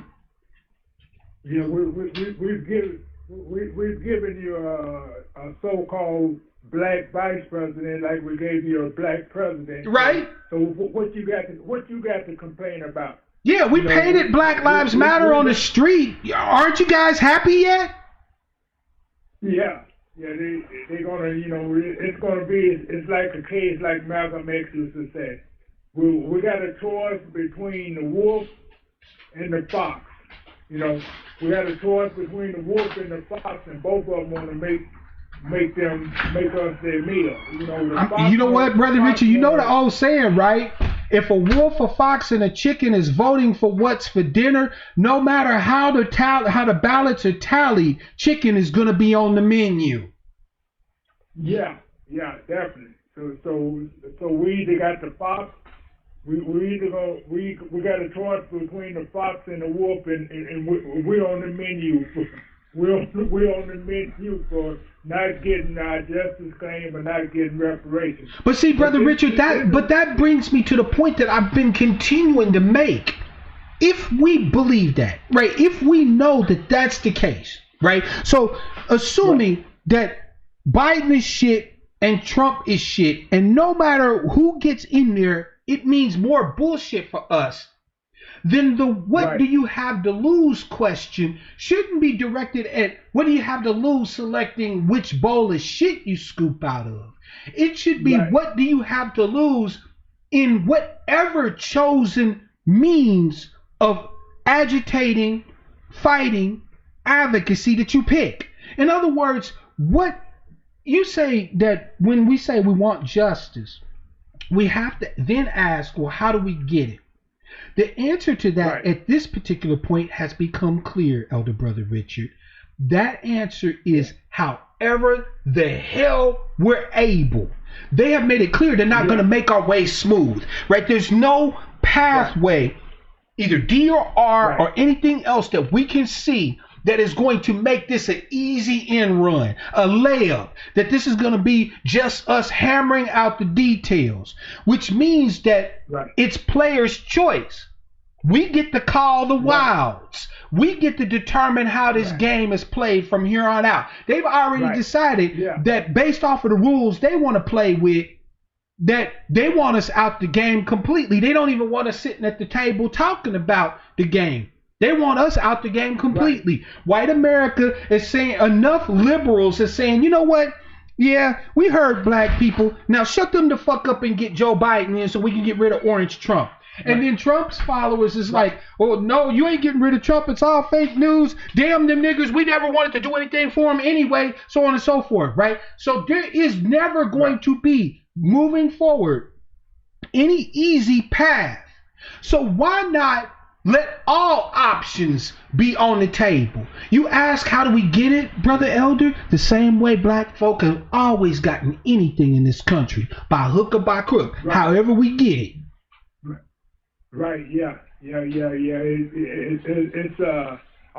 It's all means, like you said, by any means necessary. Like it's never been a more powerful statement, a few words put, more powerful words put together. Yep. But this is what bothers me greatly, my brother. This bothers me greatly, and I've been thinking about it all day. Have people been conditioned to accept that we as a people are expendable? Have enough of our people been conditioned or programmed to accept that we as a people are expendable? And the reason I say that is because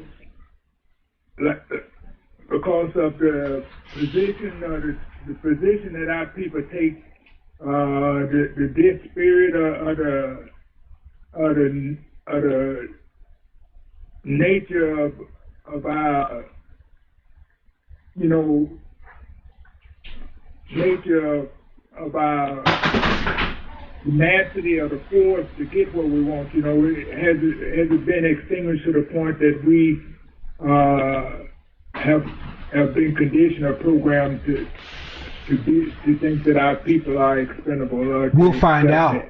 We're going to find out more sooner than later, unfortunately. That I think, Brother Richard, I asked you for a word and you gave us one, because I think that is the question, the ultimate question. I think you hit it.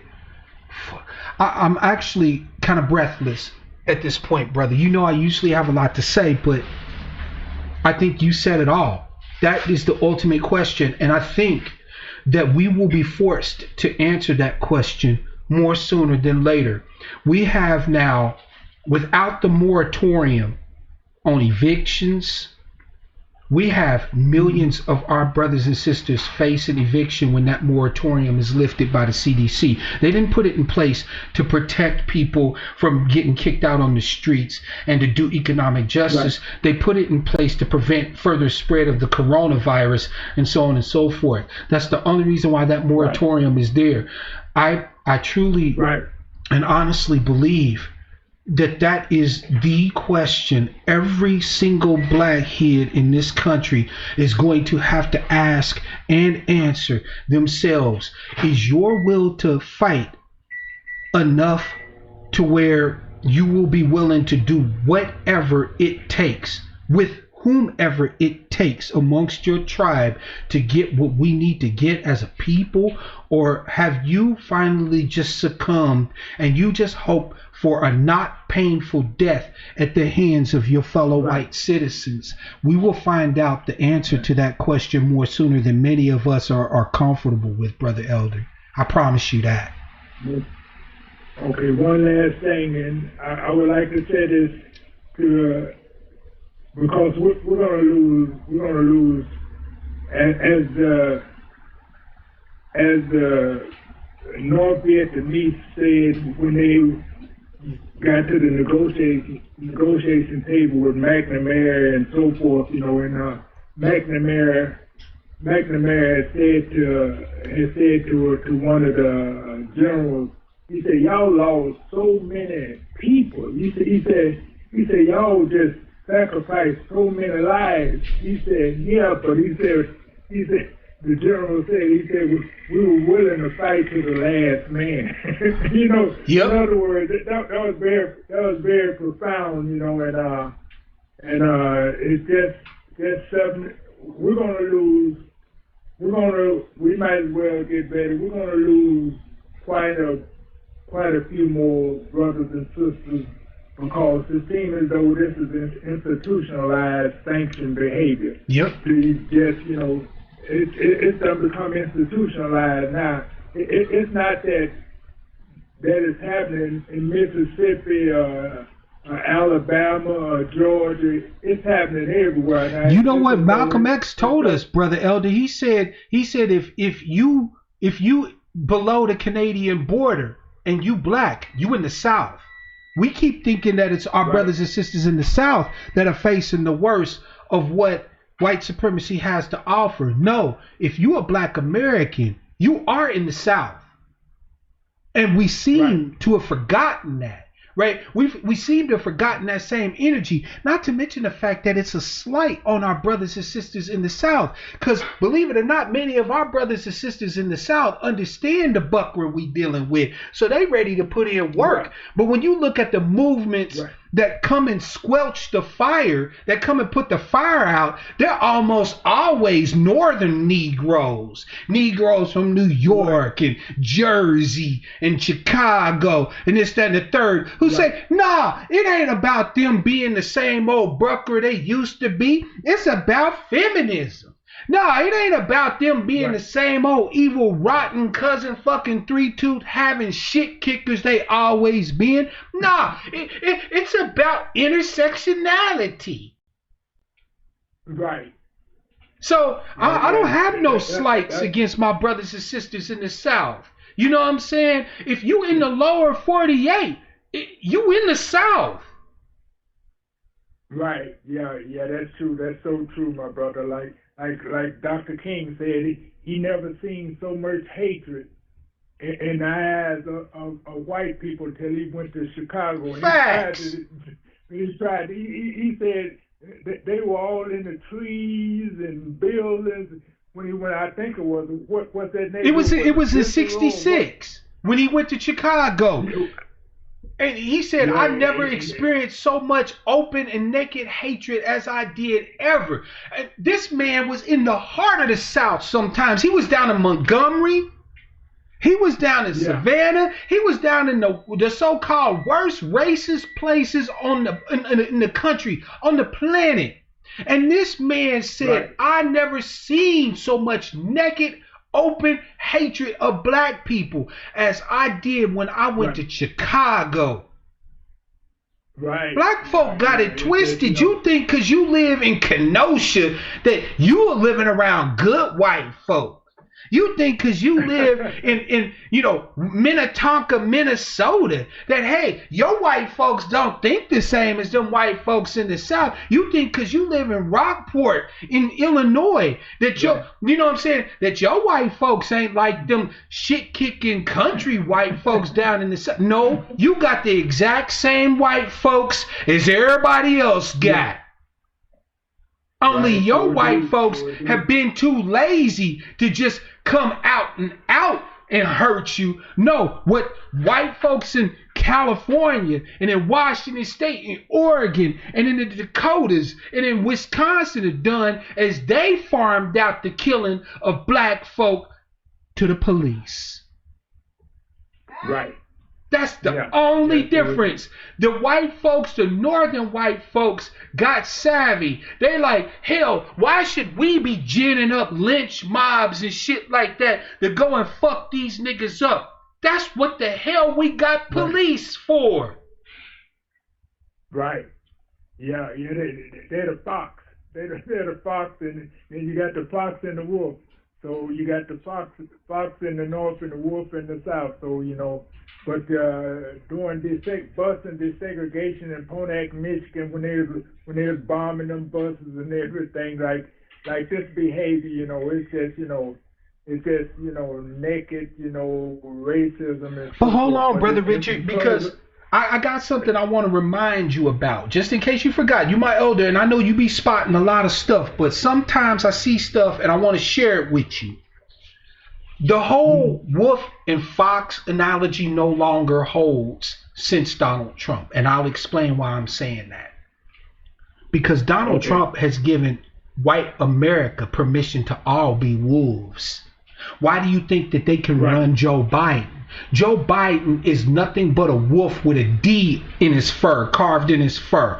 Donald Trump is a R, a wolf with R carved in his fur. At this particular point in our existence here in Fortress America, both the D's, the R's, both northern whites and southern whites are both wolves. Ain't nobody foxes no more. Ain't nobody bothering to cozy up next to black people and say, oh, I feel your pain and it's going to be all right. No. That's just rhetoric at this point. Matter of fact, if Biden is elected, right, which I truly doubt at this point. I believe Trump's going to get another term. But if Biden is elected, all that's telling black people, all that's telling us is that the Dems are back on board with the Wolf Project too. Because Biden is nothing but Republican light. And most times white America won't vote for Republican light when they can get a Republican. But if enough of them is mad at this particular Republican, they'll put in Republican light just to keep the party going. You see what I'm saying? So I don't believe Biden's gonna get.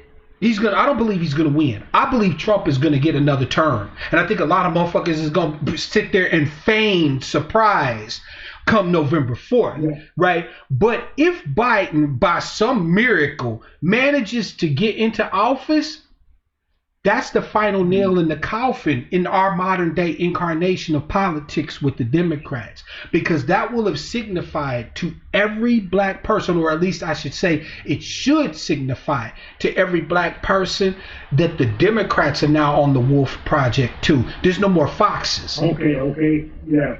That's deep insight. You're right on point. I agree with you. I would like to say just two quick things in closing. Okay, I don't know. Concerning our reaction, our justice for us to be the same as it is for them. I remember making a speech. I did a speech on the sweet case. I don't know if you remember the sweet case. Yeah, I remember it, fam. But refresh the family's memory in case some of them don't know the tweet case. Go ahead. Okay. The sweet case took place in Michigan. It was in Michigan. It was this black doctor that decided that he wanted to move into a predominant white neighborhood, well, a neighborhood that was white. So him and his family got together and they armed themselves because they realized that moving into this white neighborhood, this dominantly white neighborhood, that they were gonna meet some resistance, or that they were gonna be confronted. This took place. He was a black doctor in 1921. He was in Detroit. He was practicing in Detroit, but he wanted to move out there to a suburb. I can't recall what suburb it was. But when he got out into the suburbs, the whites began to congregate and to protest against him and so forth. So what happened is that it ended in what happened is that the Sweet family, him and his family, they reacted violently by firing some shots and so forth to meet the resistance. Mm-hmm. To sum it up in all of a nutshell, what we should do when one of our people is taken away, unjustly and so forth, is killed by, racist police and so forth, we should, the same type of justice that they meted out to the Sweet family, they should be meted out to the police family. It's not that killing, it's not that taking the life of one of us, it's just one-on-one. It affects the whole family. Like in Tulsa, it wasn't the fact that this brother was accused of infringing on the rights of a white woman, probably was falsely accused and so forth. In other words, justice for them was to take out a whole community. When a police officer and so forth brings about the demise of one of our people, his whole family should have to suffer. It shouldn't be that we want justice meted out to him as far as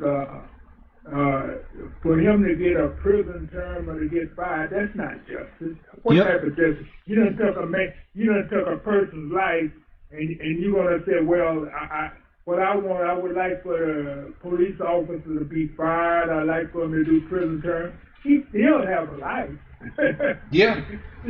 What type of justice is that? And then when justice is meted out towards us, they go after our whole race. They don't go after just one of us. They go after our whole peoplehood. So we should start going. Justice for us should be to go out after their family and their whole peoplehood, their whole race. Brother Richard, I could not agree more. I don't give a fuck if they lose their job, their house. I hope that they motherfucking cars blow up and their house burn down. Damn it, I want the same thing for them that them motherfuckers want for us if we should ever touch one of these. I just want the same thing. That's it. That's justice. That's justice. Yep. That's justice. The want for them the same thing they want for us, and that's a complete obliteration of them, as a complete obliteration of their family. In other words, that's going to be a mark on their family. In other words, their family will not have another day of peace, grace, or whatsoever. Right. They are on the planet. You know what, though, Brother Richard? I'm going to tell you something. That's what they did to the Sweet family. I'm going to tell you something, brother. You're absolutely 100% right, which is why it won't happen. Because we can't even get black people to all agree that we want to see these motherfuckers locked up in jail. We can't even get all of us to get on board with actually trying and convicting many of these bastards. You see what I'm saying? We got black people who are apologizing. They're sitting here. I mean, everybody's talking about Donald Trump is, basically co-signing Kyle Rittenhouse, right? The little white boy that shot those two protesters up in Kenosha. Okay. First of all, I don't expect nothing different from Donald Trump. It didn't even bother me when I heard, he didn't just come out and decry the violence. That doesn't surprise me at all. No. What should be shocking to a lot of black people that ain't was how many black folk were talking about he was defending himself and this, that, and the third. How many black folk are saying, well, you know, he was being attacked and this, that, and the third. You know what I'm saying? I don't care. Matter of fact, if you show up at one of our motherfucking rallies and we don't know who you are, you lucky you just get your ass whooped. That's how I feel about it. Like, that's us out there displaying our shit. Everybody's talking about Black Lives Matter is burning down the cities. No, that's not. We already know that it's a whole bunch of people with other agendas and shit out there. But the problem is that we don't believe we have a right to be out there in the first place, which is why we not policing the scene. And it goes back, Brother Richard, to that question that you asked. Even in our protests, and then everybody else come out with their own agendas, well, our agendas become disposable. They become expendable. Everybody else get to be louder than we are. The way I see it is that if they burning shit up, we need to be doing it twice as much to keep our shit at the forefront. If people are out there fighting the cops, we need to be out there double fighting the cops. Like, we need, if they got one row out there whooping the ass off these police, we need to have 3. Not because we so much advocate for violence or we so much more savage, no, but because our grievances have more of a right to be heard than everybody the fuck else's. You ain't gonna get to address Medicare for all and universal basic incomes and Green New Deals versus the greatest crime that this motherfucking country has never owned up to or addressed. So if everybody else wants to be out there in the streets uprising, insurrecting and all of that and pushing their agendas while we're out there, anything they're doing, we need to be doing 2 times, 3 times as much as they are. We don't need to be sitting there saying, no, it wasn't us, it was the anarchists that was burning down the bill. Well, for what? First of all, we gonna face the reprisals for the anarchists anyway. Brother Richard, it came out. Remember all the stuff that happened up in Minneapolis, right? When they had the uprising up in Minneapolis. And it started off with that dude. They had the picture of the dude with the umbrella and the hammer bashing in the windows of that AutoZone. Okay, you remember that? Yeah. Okay, that white dude who was bashing in the windows of the AutoZone, turns out that was a white supremacist. They checked his social media and everything, and it turns out that he was out there on some boogaloo shit trying to instigate the race war. Okay, cool. Now, what we found out though subsequently doesn't matter, because before we ever even found that out, black people was jumping up, hurrying up, telling everybody, no, we're not burning anything. That's them people. And then you wonder why all the energy has been sucked out of these protests. You wonder why everybody out there twerking and booty shaking, talking about, oh, the power this woman has, booty shaking against injustice. Because you should have been out there tearing that AutoZone the fuck down and everything else around it. None of it belongs to you anyway. Right? So what is it that you really legitimately have to lose by going ham? By acting like you ain't got no home training and losing your motherfucking mind out there. What is it legit that we got to lose? Because whether we go out there and do that, or we just go out there and light candles and paint murals and booty shaking shit, we're still going to get the same fucking reprisal from America that we always get when we open our mouth and say anything but okay. I keep trying to tell Black America, if you go hang for lambs, you may as well hang for sheep. If you go be in trouble by America because you blocked a road and held a vigil and lit candles on behalf of your fallen tribes person, if you're going to get pepper balls and flash banged and beat up and batoned and dog sicked on you and LRADs launched on you just for doing that, Right. then why not just go all the way to fuck in?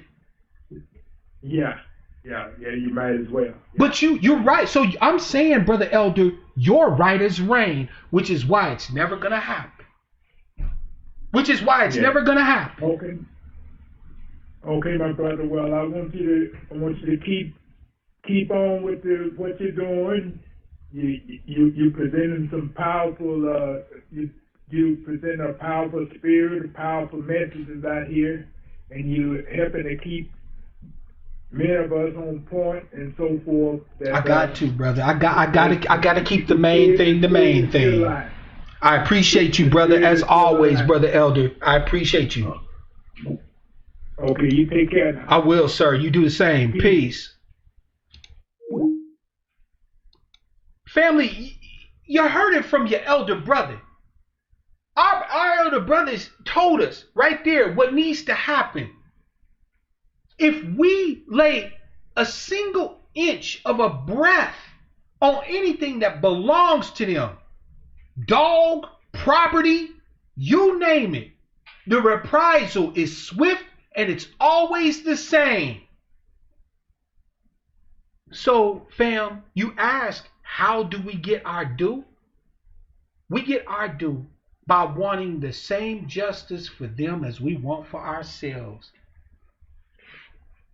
That's how we get our due. They want us, when they come to us demanding justice, they want blood. They don't want to hear no excuses. They don't want to have no confabs. They don't want to have no sit downs. They definitely don't want to have no meetings. They don't want to hug it out. They don't want to forgive. If we do a slight against any other American for any fucking reason, we stepped on their front yard when they didn't want us to, right? When we cut the grass, we cut down their prized hydrangea. We accidentally stepped on their dog's tail. They want blood. So I want the same thing. And you should want the same thing. There's no shame in that.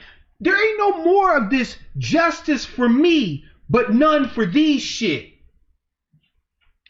This Jessica Krug was able to hold herself out as black people for decades. And she a white Jew. Where the white Jews decrying her like they did Nick Cannon?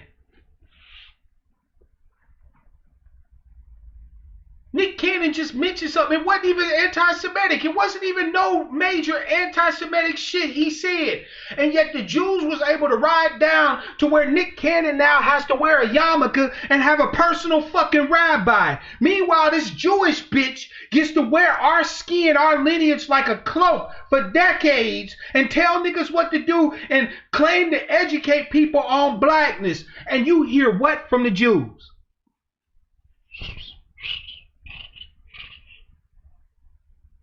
Now, I want the same shit. I want the same justice everybody else demands when there's a slight, when there's an offense, when there is an attack on them. I want the same justice. I want us to start demanding and start taking and exacting the same justice that America would visit upon us should the situation be reversed. That's the only way. Fam, I'm sorry if you think that we can talk our way out of this, that we can vote our way out of this, that we can politic our way out of this. All of that plays a role, but it will not change the ultimate end to this equation. At the end of the day, we have to demand and receive the same motherfucking justice that anybody could get from us for the same slight.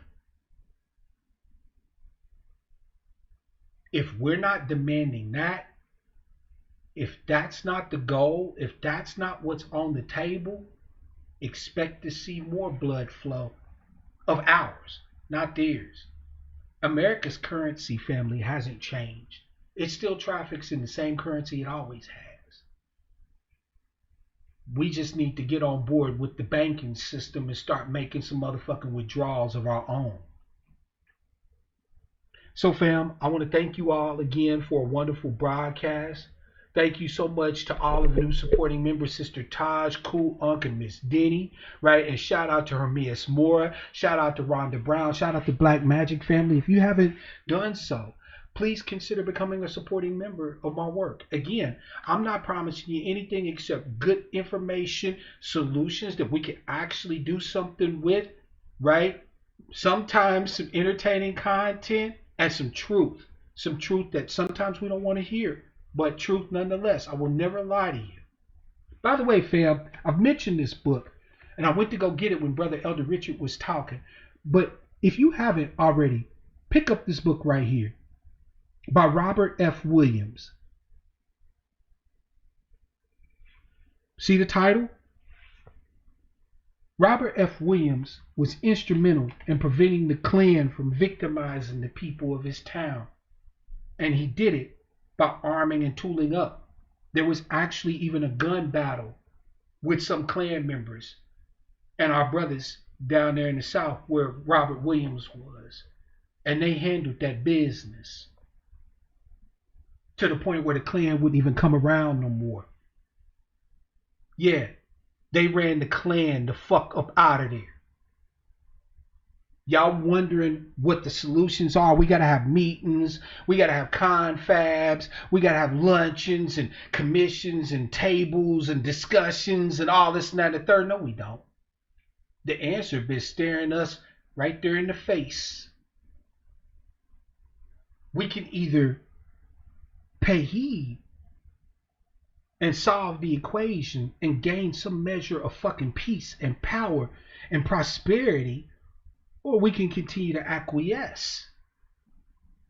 The choice ultimately will be ours, and we don't have actually that much time to make it.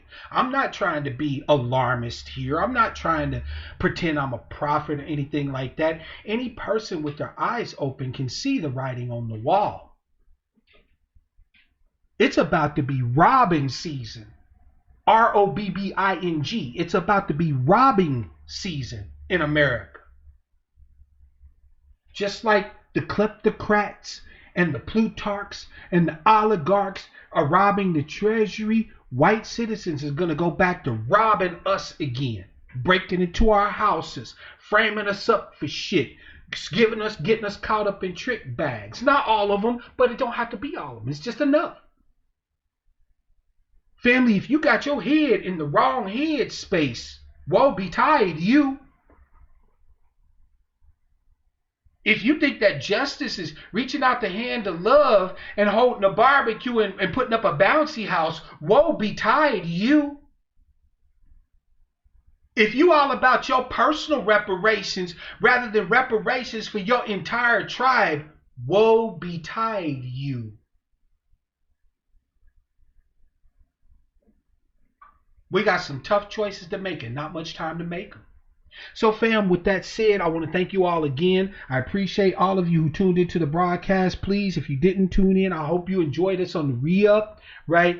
And fam, I will be broadcasting again on Wednesday, so be on the lookout for Hump Day, right? Because you know how we do. I got some members-only content that's coming, right? You'll see the announcement for the video pop up in your feed personally, so you'll have access to that information, right? So be on the lookout for that. And fam, until next time, I'm your brother. I love you. I wish nothing for you except what I always wish for you, and that is for you to have love, peace, prosperity, and power. Real power to our people. You know, people